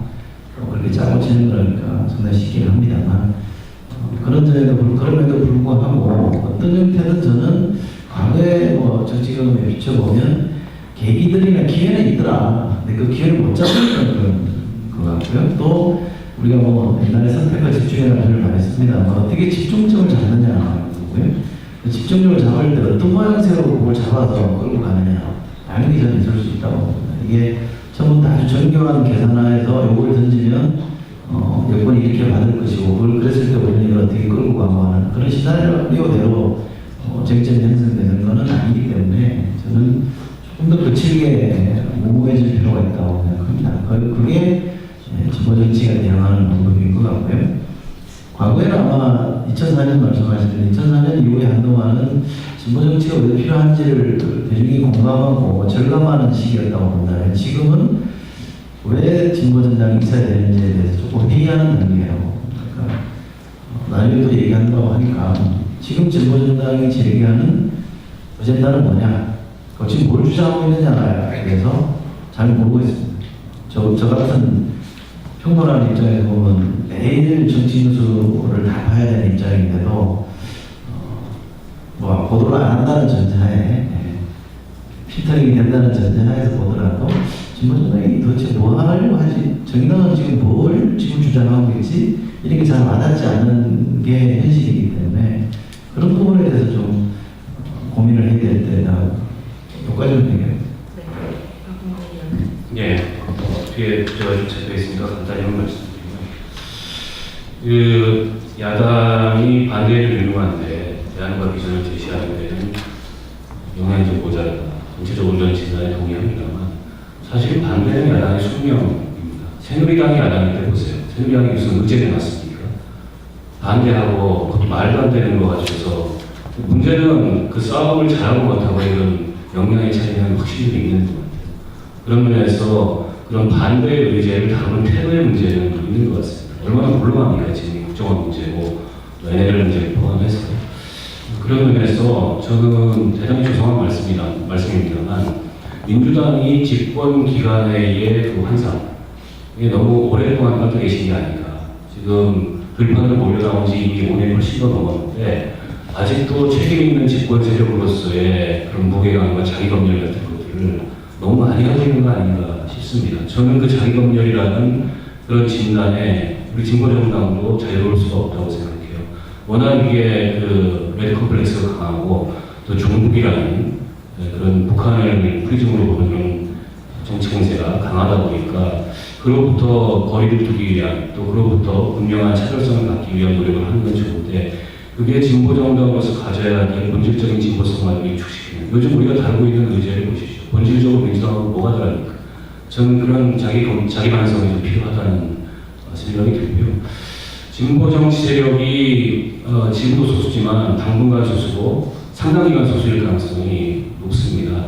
그래서 집권이라는 그런 목표는 먼 이상으로 두되 그걸 중심으로 전략을 짜는 것은 별로 현명하지 못한 태도라는 생각이 들고 그렇게 본다면 뭐 다음이든 혹은 그 다음 총선에서든 최소한 의회 내에서 무시당하지 않을 수 있는 그런 의석 기반을 갖는 그런 목표를 두는 것이 훨씬 더 현실적이라고 생각하고 근데 그것도 굉장히 쉬운 일이 아닙니다. 그렇게 하기 위해서는 결국에 이제 가치, 비전, 이른바 시대 정신 이런 것을 성공할 수 있어야 된다고 생각합니다. 과거에 민주노동당이 지도권에 진입할 때의 민주노동당 전성기 시절의 모습은 그랬습니다. 그런 것들을 잃어버렸고 그게 본질적으로 진보 정치 위기지 통진당 사태 패권 이런 거에 구체적인 위기라고 저는 생각합니다. 그런 면에서 그런 시대 정신에 기반한 가치와 비전의 주도성을 어떻게 가질 거냐 그리고 어떻게 그걸 날카롭게 한국 정치를 향해서 또 대한민국 국민들을 향해서 던질 거냐 이게 가장 중요한 과제라는 것입니다. 예, 뭐 일단 진보 정치에 대한 얘기 하는 것도 조금 더 코멘트 하고요. 대체적으로 유권자는 그 정치 싸움에서 국민의 정체성, 시민의 정체성, 주민의 정체성 이 세 가지 정체성을 왔다 갔다 합니다.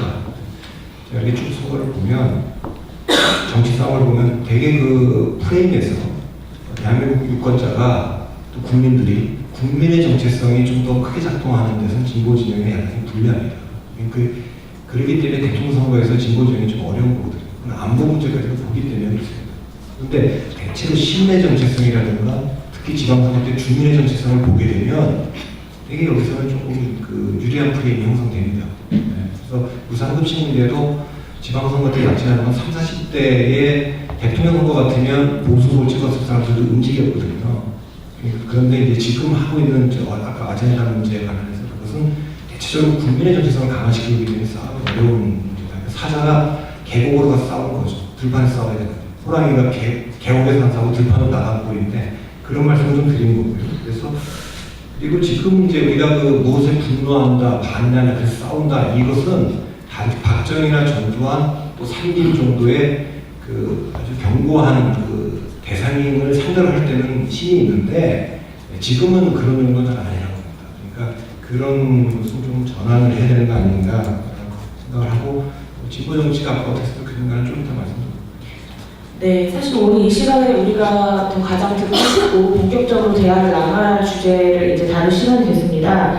진보정치 진단과 과제에 대한 주제인데요. 시간 관계상 질문을 좀 통합해서 핵심적으로 좀 듣겠습니다. 소위 통합진보단 사태가 일어난 지 벌써 1년 5개월이 지났고 정의당 창당이 된 지는 오늘로써 1년이 되는 날인데요.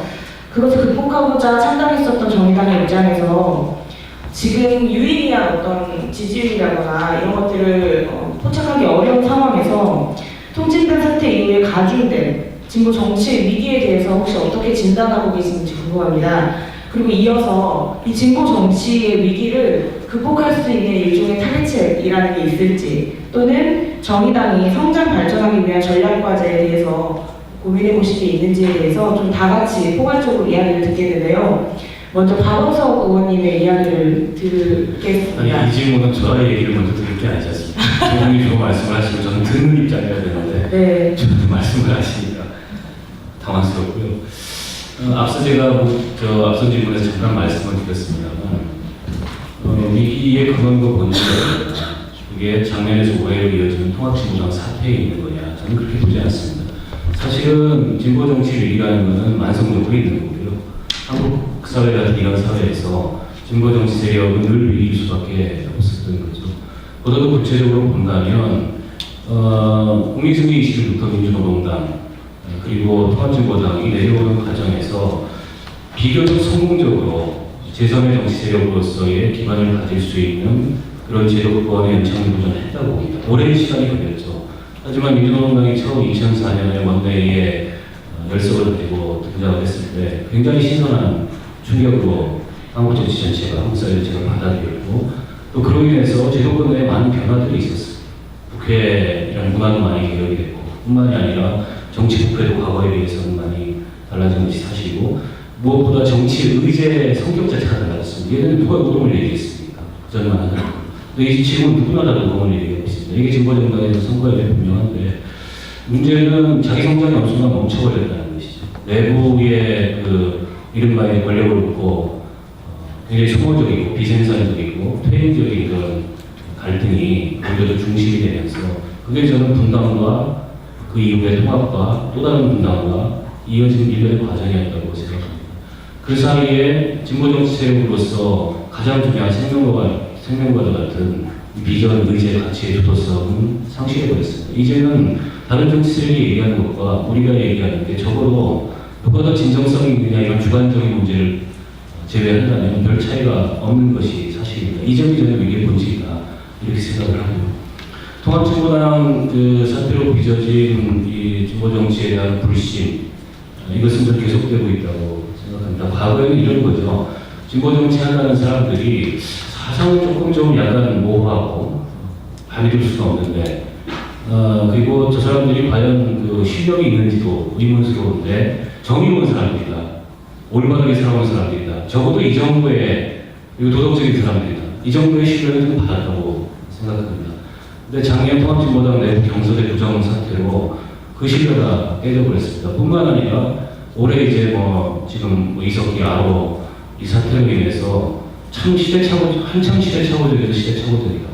저게 무슨 두렵거나 이런 거라기보다도 한심하다 이런 느낌을 저는 국민들한테 주고 있고 국민들의 평가가 정확하기 때문에 한동안 그 딱지를, 그 이미지를 비단 통합진보당뿐만이 아니라 우리 정의원 스스로도 벗어나기 어려운 것이 사실이고 그걸 벗어나기 위해서 각고의 노력들을 좀 해야 된다고 생각합니다. 근거 없는 메카시즘에 당연히 맞서 싸워야 되겠지만 통합진보당류의 진보는 진보가 아니라는 선언을 좀 분명히 할 수 있어야 되고 정의당이 새로운 진보의 모습을 좀 보여줄 수 있어야 된다고 생각합니다. 제가 중요하게 생각하는 그 향후에 진보 정치의 전망 혹은 뭐 우리 정의당의 전략일 수도 있고요. 다 아시는 내용이지만 세 가지입니다. 정치는 사실 갈등을 대변하는 거고 더 나아가서 누구를 대변하는 것입니다. 우리가 대변하고자 하는 갈등이 뭐냐? 저는 이걸 분명하게 유권자들에게 국민들에게 전달할 수 있어야 된다는 생각이 듭니다. 과거에 우리는 뭐 노동자를 대변하고 서민을 대변하고 이런 일을 많이 해왔는데 별로 새롭게 들리지가 않습니다. 누구를 대변하는 건지 어떤 갈등을 대변하는지를 분명하고 새롭게 얘기할 수 있어야 된다. 이게 첫 번째라고 생각합니다. 두 번째는 그에 기반해서 이 지지 기반 내지는 그 조직의 대상, 타겟 이것을 분명하게 설정해야 된다고 생각합니다.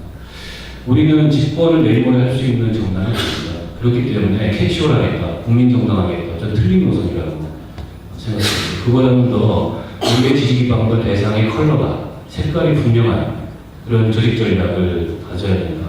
국민정당이 가지고 궁극적으로 이렇게 설정을 할 수 있을 거고 현대정당은 다 국민정당적인 지향을 갖고 있기 때문에 하지만 저는 그게 그 가까운 시일 내에 우리 정의당의 전략이 되는 것은 사실은 아무것도 안 하겠다는 것과 마찬가지 이런 얘기를 하는 거라고 생각을 합니다.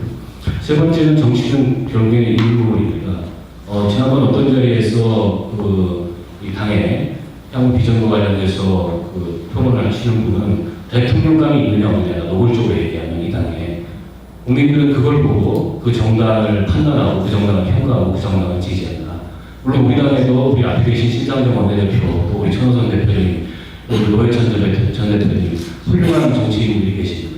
근데 이분들은 과연 국민들이 대통령감으로 미래 정치에 진보냐 보수냐에 떠나서 리더로 생각할 수 있도록 당이 전력해서 그걸 만들고 있느냐 잘 그런 걸 잘 못하고 있는 것 같아요. 또 진보정당 특유의 수평주의가 여전히 우리 안에 너무 많이 남아있기 때문에 당에서 리더십을 어떻게 세우고 당을 대표하는 진보정치를 대표하는 인물을 어떻게 만들어내는 건가 그리고 우리 옆에 계신 문정원 대표처럼 이런 젊은 새로운 정치 세력들을 어떻게 당이 적극적으로 전면에 부각시키고 활동하는 걸 만드는 것 이런 것들이 굉장히 중요한 향후의 전략이 아닐까 싶습니다.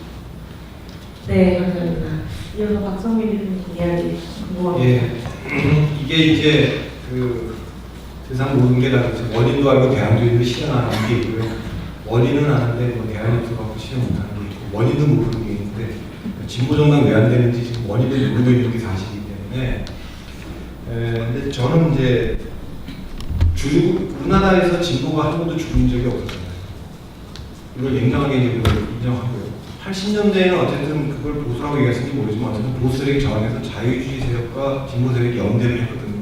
연합을 해서 이제 쳤고 90년대에 그래서 그게 일정한 성과를 보수 세력이 투항을 하죠. 투항 자유주의 세력한테 투항한 게 3당 합당과 DJ 비어나는데 90년대는 그렇게 갔습니다.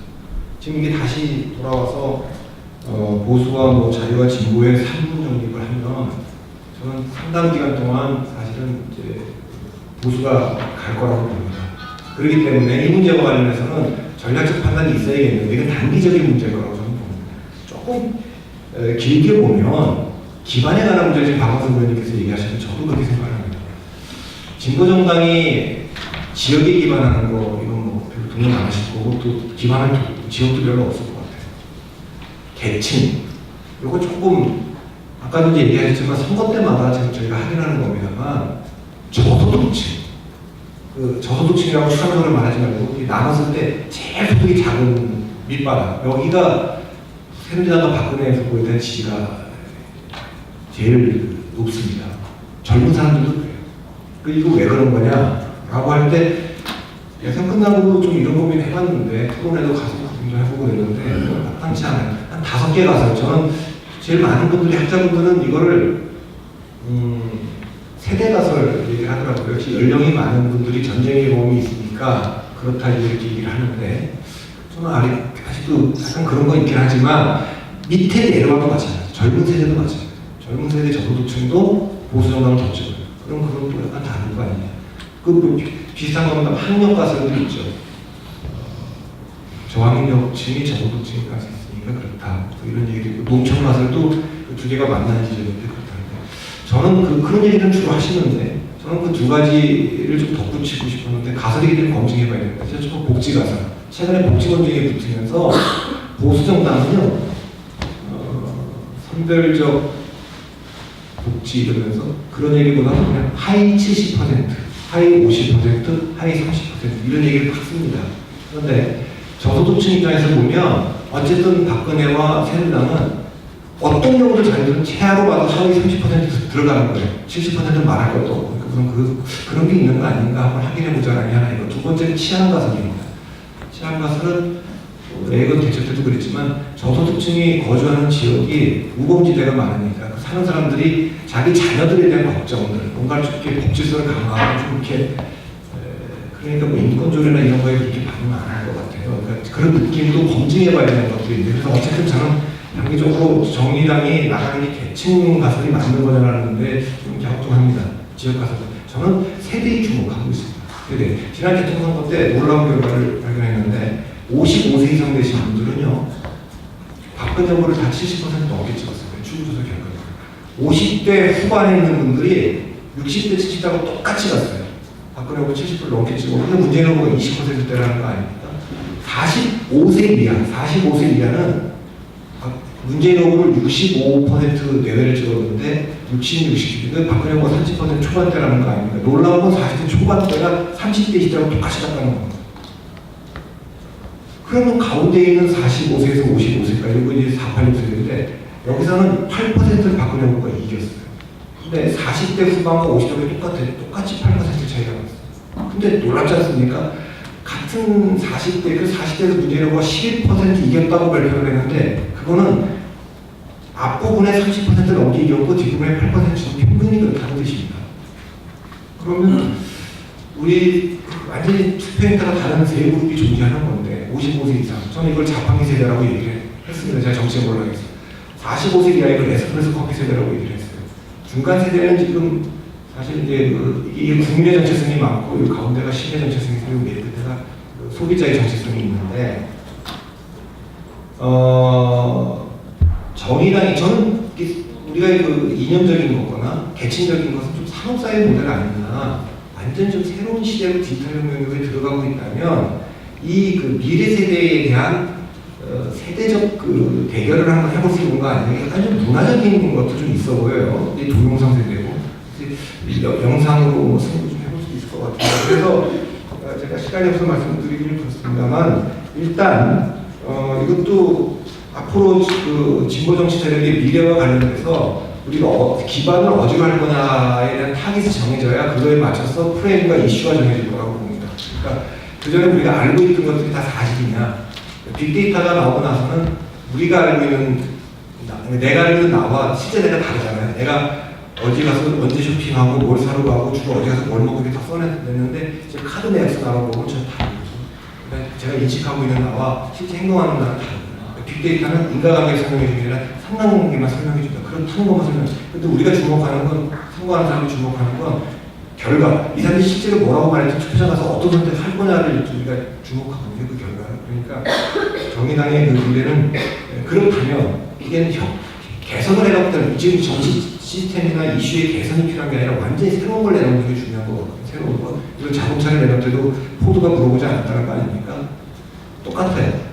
아이팟을 만들 때 스티브 잡스가 물어보지 않았다는 거예요. 그걸 왜 물어보냐고 그랬어. 근데 스티브 잡스가 아이팟을 만들었을 때 이 아이팟이 어디다 쓰는지 몰라갖고 점유율이 1%가 오랫동안 안 됐어요. 지금 정의당하고 비슷한데 근데 사람들이 이 가치를 알아보기 시작하니까 이게 폭발적으로 들어간 겁니다. 폭발적으로. 그러니까 완전히 새로운 게 출현한 거예요. 기존에 있던 프레임만에서 논쟁한 게 아니라 아까 말한 대로 천만이라 새로운 게 아니라 무혈 논쟁이 아니라 능력 논쟁이 아니라 완전히 새로운 걸 만들었어요. 문화적으로. 그래서 그런 문제에 대한 좀 약간 중장기적인 검토를 좀 해봐야 되는 거 아닌가. 네, 감사합니다. 마지막으로 이천 수장의 이야기를 듣겠습니다. 저 들으니까 좀 어렵네요. 사실은 잘 모르겠고요. 뭐 어떻게 하면 살아날지 누구들 답을 갖고 있겠습니까? 또뭐 어느 나라 어떤 사례를 보더라도 그게 뭐 매결이 될 수도 없는 거고 지금 이렇게 부진해 보이더라도 어느 순간 또 다시 살아날 수 있는 거기 때문에 저는 그건 어떻게 대단하게 좀 쉽지 않은 것 같아요. 솔직히 잘 모르겠습니다. 제가 어디 가서 그런 비유를 많이 듣는데 92년 대선 때 김대중 후보가 지고 나서 영국으로 설설히 떠날 때 5년 뒤에 대통령 될 거라고는 아무도 생각을 못했다 합니다. 그게 정치가 가는 힘이라고 저는 생각해요. 그러면 지금 진보정당이 이렇게 위축되어 있다고 할지라도 어느 시점에 어느 계기를 잡아서 다시 뭐 비약적으로 상승할지는 아무도 모르는 문제인 것이고요. 그거는 정치가 대체로 뭐 풀리느냐에 따라 달라질 수 있기 때문에 지금 수준에서는 합리적 대응책을 강구하는 게 맞겠습니다만 그런 너무 합리적일 필요는 저는 없다고 생각합니다. 정치가 합리의 영역에 갇히면 정치가 갖는 본래적 힘을 상실할 것이기 때문에 저는 그러지 않았으면 좋겠고요. 대신에 저는 역설적이게도 행태는 조금 더 유쾌했으면 좋겠다는 생각합니다. 진보정당이 조금 더 유쾌하고 밝고 신선한 모양 행태를 보였으면 좋겠지만 주제는 저는 기본에 더 충실해야 된다고 생각합니다. 지금 진보당이 어떻게 하면 정당 지지율을 끌어올릴 거냐 저는 그거는 많이 한다고 해서 좋은 답이 나올 것 같지는 않고요. 또뭐 색깔을 바꾼다고 해서 뭐 당론을 바꾼다고 해서 뭐 달라질 것도 아니잖아요. 뭐나 그런 방법을 많이 쓰니까 그럴지는 모르겠는데 그런 거 말고요. 만약에 지금이 고난의 시기라고 생각한다면 그 고난을 받아들이는 것도 좋다고 생각합니다. 그런데 그 고난을 어떻게 받아들일 거냐 가급적이면 뭐 흔히 하듯이 피할 수 없는 적이라고 그랬듯이 유쾌하게 받아들이는 게 맞는 것 같고 주제를 다시 한번 진보정당에 걸맞는 주제는 회복하는 게 전 더 중요한 과제인 것 같고요.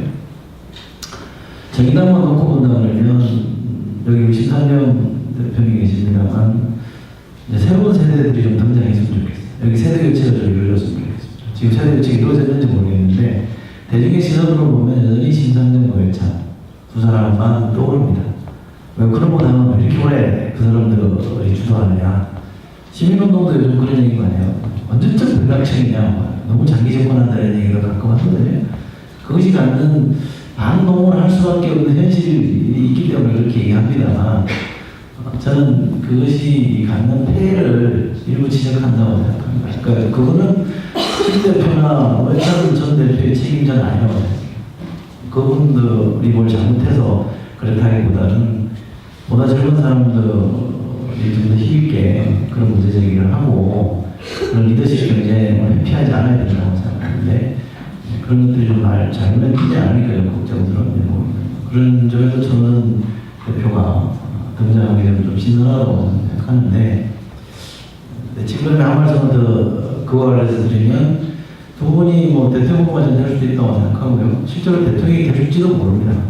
그런데 그런 꿈보다는 지금은 그분들, 1세대 분들이 충분히 실험을 했기 때문에 또 본인들의 정치를 보여준 지가 10년 됐다면 이쯤에서는 이제 미랄이 되겠다라는 생각도 할 때가 됐다라고 생각합니다. 그 미랄이라는 게 뭐 대통령 꿈을 적으라는 게 아닙니다. 대통령이 되는 길도 좀 미랄로서 충실할 때 이루어지지 않을까 싶은 생각이 있어서 그렇고요. 제가 정작 얘기를 하고 싶은 건 그겁니다. 그 단순 다수제, 지역구 단순 다수제 246개 지역구를 쪼개져 있는 이 선거제도 하에 헌법보다 더 바꾸기 어려운 게 대부분 선거제도인데 이 선거제도 하에 과연 제3정당으로 얼마만큼의 존립이 가능하고 또 교섭단체는 아니면 이른바 유력정당, 유효정당으로 선정할 수 있겠느냐에 대해서 저는 조금 회의적입니다. 현재 선거제도나 분위기로 봐서 특정 지역이나 기반을 갖고 있지 않은 점도 그렇고요. 그렇다면 결국 연대라는 전략을 쓸 수밖에 저는 없다고 생각하는데 그 연대 전략을 어떻게 쓸 거냐에 대해서 1세대 분들이 조금 더 전향적이고 유연한 사고를 해서 책임지는 모습을 보여주는 게 좋지 않을까라고 생각합니다. 그게 저는 정치 목표이라고 생각하고요. 제가 알고 있는 짧은 지식에 의하면 지역구 단순 다수제에 의해서 진보정당이 선정한 영국에 밖에 제가 모릅니다. 다른 나라에 있는지는 모르겠는데 거기도 보면 이 연대 전략을 쓸 수밖에 없는 거잖아요. 써서 결국 극복하는 방식으로 가야 되는 거기 때문에 진보 정당은 성공의 경험을 보여주는 게 굉장히 중요할 거라고 생각합니다. 성공 사례를 만들어내서 해보니까 다르다. 해보니까 여기서 다른 점이 있구나라는 걸 체험시켜주는 게 중요한데 그 기회를 어떻게 만들 거냐를 좀 고민했으면 좋겠다는 거고요. 민주당이 복지를 아무리 외쳐도 잘 와닿지 않는 이유가 뭐냐면 민주당 소속 단체장일 때나 새누리당 단체장일 때나 별로 이 유권자는 차이를 못 느껴요. 물론 미세한 차이는 있을지 모르겠습니다만 물론 또 단체장들이 가지고 있는 권한의 제한 때문에 얼마나 다르게 할 수 있는지도 한계가 있을 수밖에 없습니다만 어쨌든 어느 당의 정체성이 어떻게 다른지는 실제 행정 경험을 통해서 확연하게 느끼지 못하고 있는 게 유권자 다수의 경험이라고 한다면 작지만 성공의 경험을 만들어내는 게 굉장히 의미하는 거라고 생각합니다. 그러면 그 작다라는 게 어느 수준이냐 판단하셔야 되겠습니다만 독자적으로 안 낼 때는 연대 전략을 쓰는 게 필요하고 저는 저 같으면 이건 뭐 저 같으면 이 선거제도 바꾸는 올인할 것 같다. 이게 제 생각입니다. 그러면 제가 그런 얘기를 언제 했었는데 술자리에서 그런 얘기 한 적이 있습니다. 진보 정당 쪽 관련하는 사람한테 헌법 바꾼다고 하면 선거제도 바꾼다는 걸로 받아라. 딜해라. 별거 아니니까 더 중요한 건 선거제도 바꾸는 거 아니냐. 그럴 정도로 과감한 좀 생각을 좀 해봐라 이런 얘기를 했었는데 물론 선거제도 때문에 진보정당의 성장이 천적으로 제약되어 있다 이렇게 말씀드릴 건 아닙니다만 선거제도를 바꾸는 쪽으로 좀 고민을 더 좀 많이 했으면 좋겠다는 생각이고 뭐 안 하는 건 아닐 겁니다.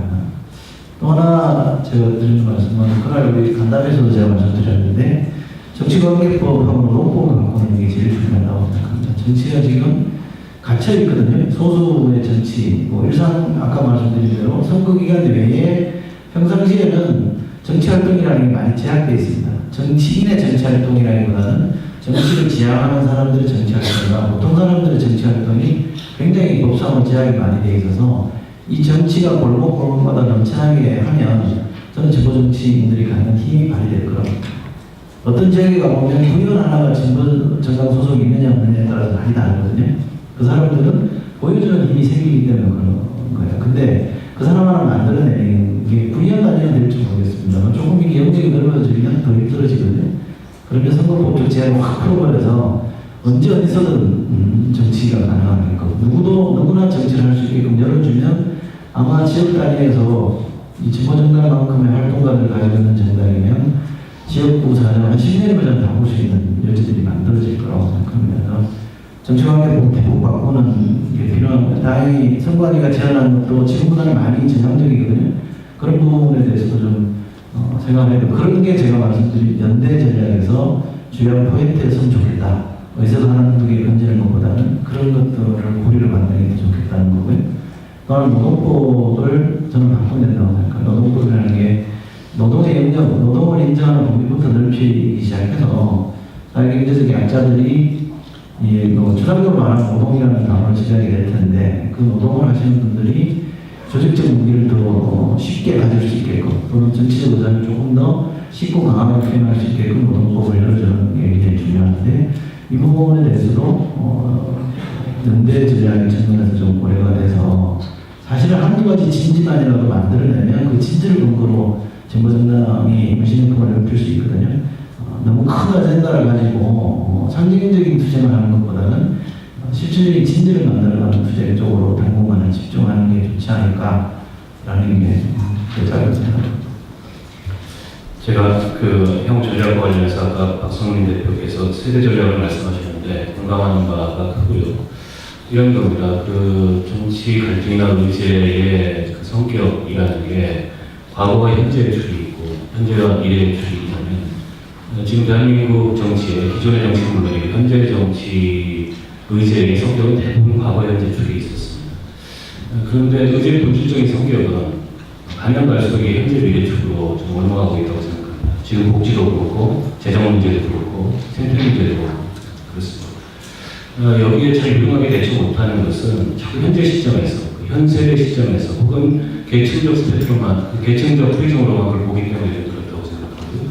미래 세대의 시선으로 좀 바라볼 필요가 있다는 생각이 듭니다. 그렇게 본다면 연구와 관련된 논쟁, 국가재정과 관련된 논쟁도 전혀 새로운 구도에서 저는 풀어갈 수 있다고 생각하고, 진보정당은 마땅히 그런 문제 제기를 하고, 당장 현재 그 제도화되기에는 어렵다 하더라도 그 미래 세대들이 느낄 불안과 혹은 그 부담의 크기와 이런 걸 충분히 감안한 그런 의사를 정리를 좀 할 필요가 있다고 생각합니다. 지금 이 대한민국 사회가 살아가는 방식은 미래를 저당 잡아서 현재를 먹고 사는 그런 이 삶의 방식이고, 박근혜 정부의 복지 공약이라는 것도 전형적으로 그렇게 지금 짜여져 있고 풀어가고 있습니다. 여기에 대해서 전면적인 문제 제기가 필요하고, 이게 우리 정의당의 이후에 그 전략에 있어서 굉장히 중요한 하나의 축이 되지 않을까 싶습니다. 네, 감사합니다. 점점 열겨지고 있는데요. 더 많은 분들이 함께 자리하고 계십니다. 저희가 사전에 SNS를 통해서 질문을 받은 것이 좀 있고요. 혹시 오늘 대담을 들으시고 플로어에서 질문이 있으신 분 있으면 손을 한번 들어봐 주시겠습니까? 네, 한 분 계십니다. 또 계십니까? 그러면 사회자 직권으로요. 우선 질문을 듣고요. SNS에 접수된 질문이 굉장히 많습니다. 그 질문까지 다 포함해서 대담자들에게 질문을 드린 다음에 그 선택을 해서 답변을 하시도록 하겠습니다. 질문을 듣고 답변하시고 싶은 질문에 대해서만 답변을 듣는 것을 하겠습니다. 그럼 플로어에 질문 듣겠습니다. 네, 안녕하세요. 정의당 당원입니다. 저는 오늘 이 자리에 참석하는 이유가 외부에서 오신 두 분의 그 진보정당을 향한 쓴소리를 많이 듣고 싶어서 왔었는데 시간적으로 너무 제약이 많은 것 같습니다. 네, 저는 그 박성민 우리 그 열교에서 유명하신 분께 제가 질문을 하려고 하니까 너무 많아서요. 제가 부탁을 말씀을 드리겠는데 좀 일관되게 말씀하시는 게 진보정당이 집권을 하려면 반기업 정서가 없어야 한다. 그것을 오늘 전략적으로 좀 이제 해서 반기업 정서에 대한 것을 완화시켜야 된다고 일관되게 말씀하신 거에 대해서 제가 굉장히 공감을 했습니다. 저는 우리 그 진보정당들이 늘 그 반기업 정서를 드러내는 거에 대해서는 저는 굉장히 좀 의존적이거든요. 어차피 경제는 세계화 시대이고 우리가 그 기업의 경쟁력과 그 노동자들을 어떻게 잘 보호하는가 이 균형을 가장 잘 잡는 것이 저는 그 정당이 해야 할 일이고 정치권에서 해야 할 일인데 저는 박성민 컨설팅에서 그 진보 정당들이 그 반기업 정서에 대해서 좀 더 쓴소리와 그런 걸 좀 많이 좀 해주시고 좀 그 점에 대해서 시간 내시면 잠깐만 좀 말씀해 주시면 감사하겠고요. 예, 이상입니다. 네, 감사합니다. 제가 마저 질문을 더 소개드리겠습니다. 오늘 외부에서 오신 두 대담자님 같은 경우에는 유명한 저서가 있습니다. 박성미 대표님 경우에는 정치의 몰락이라고 하는 책이 있으시고요. 이철희 소장님 같은 경우에는 최근에 다시 개정판에 나온 1인자들을 만든 참모들, 어드바이스 파트너 같은 그런 주요한 서적들이 있습니다. 거기서 답을 찾으실 수 있는 질문들도 있을 텐데요. 대담자분들께서는 질문을 들으시고 원하는 질문에만 간단히 답변을 듣고 끝내도록 하겠습니다. 우선은 공통 질문입니다. 지지율 1% 정당이 역사적으로 집권까지 갔었던 경험이 있냐, 그런 로드맵이 있다면 무엇이 있겠느냐가 공통 질문입니다. 그리고 이철희 소장님께 말씀드리겠습니다. 20년 전에 참모로서의 인생을 처음 시작하셨고 그동안도 국회의원 비서, 김학의 의원님 보좌관, 대통령, 청와대 행정관, 그리고 민주정치연구소 부원장을 통한 참모 인생으로 오래 지내셨는데 앞으로 출마할 계획이 있으신지 질문을 했습니다. 네, 두 번째 질문입니다. 젊은 시절부터 정치 참모로서의 경험을 시작하셨는데 캐리어 빌딩도 어렵고 여러 가지 어려움들이 많이 있었다라고 인터뷰에서 밝히신 바 있습니다. 그렇다면 젊은 사람들이 한국 정치 또는 정당에서 기여할 수 있는 방안이 무엇인지 질문 드렸습니다. 박성미 대표님께 두 가지 질문이 있습니다. 책에서나 인터뷰에서 정치 컨설턴트는 셀파로서의 역할을 적극적으로 해야 된다고 말씀하시는 것이 있는데 최근 들어 적극적인 정치 행보와 그 본인이 드러내시는 이유가 있는지 질문하셨습니다. 두 번째 질문입니다. 정치 컨설팅을 제안받으셨을 때 거절하셨던 기억이 있는가? 왜 거절했나? 그리고 또 여야나 작은 정당을 불문하고 요청이 들어오면 다 컨설턴트에 임하시는지의 질문까지 있었습니다. 네, 준비되신 이철희 소장님부터 좀 원하는 질문에 대한 답변을 듣겠습니다. 진보정 씨에 대한 얘기가 하는데 개인에 대한 얘기해서 저는 참모를 좀 지향을 했죠. 리더는 잘 안 맞는 것 같다 이렇게 생각해서 참모에 사람을 지향을 해왔는데 순하게 지금으로서는 없습니다. 정치적인 관계인가요?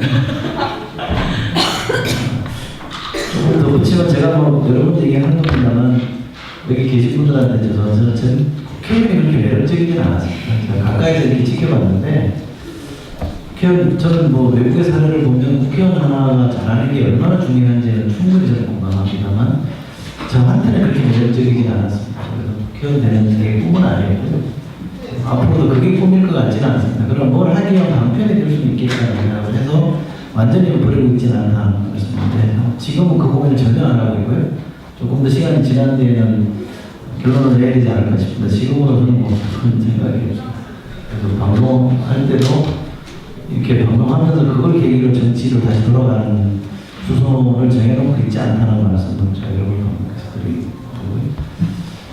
이 정치권 여기 와 계신 분들은 알겠습니다만 지금으로서도 이렇게 여의도에 와서 뭔가 하면 참 쉽지 않습니다. 먹고 사는 분들은 쉽지 않고 뭐 보좌관 같은 경우 페이는 그런 대로 괜찮아요. 내가 40대까지는 이게 보좌관이라는 금방 가지고 뭘 잘 안 되는 게 있어서 자기 캐리어를 만들어야 되는데 자기 캐리어를 만들려면 또 돈이 안 되는 이게 돈과 캐리어가 같이 가기가 참 쉽지 않은 게 정치권인 것 같아요. 정치의 영역인 것 같은데 다행히 여당이면 뭐 그런 기회를 만들어 볼 수 있는 게 많습니다만 야당일 경우 더더욱이 적어서 그런 걸 감안하시고 정치를 하시겠다고 굉장히 불안정하다는 걸 전제로 하시되 그러나 정치에 나는 힘이 있다.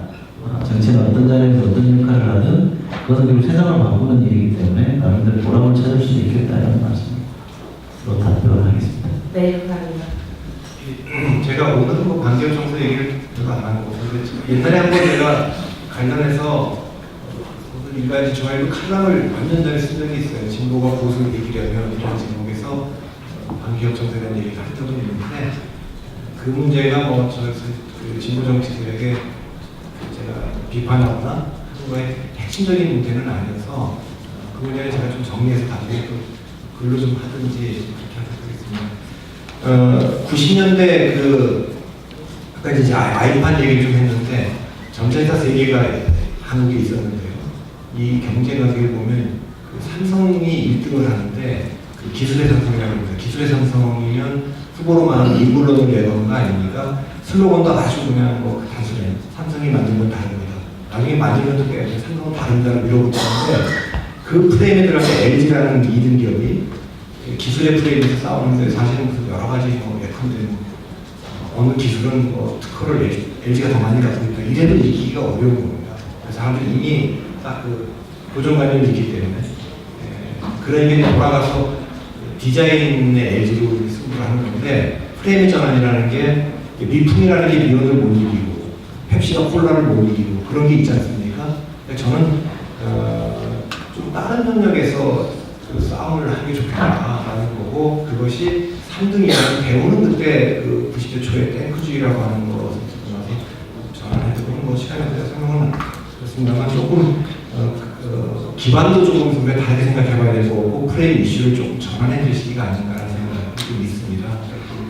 그런 얘기고 셀파는 저는 정치 중심 정치인이라고 보기 때문에 저는 셀파라는 거 셀파는 뭐 실제 그렇지는 않을 텐데 좀 과장해서 말하면 그 산악인은 뭐 기억하지도 않는다 그러는데 저는 뭐 그런 의미에서 셀파라는 얘기를 좀 한 거고 저는 제가 정체성에 대해서 전략가라는 말을 제가 동의하지 않습니다. 정치 콘서트라고 얘기해요. 전략가를 굉장히 제가 높이 평가합니다. 안에서 결정하는 사람입니다. 결정하지 않고 바깥에서 결정할 수 있도록 자문하는 사람은 전략가라고 들 자격이 없죠. 아마 그래서 제가 읽는 정도가 전략가일 겁니다.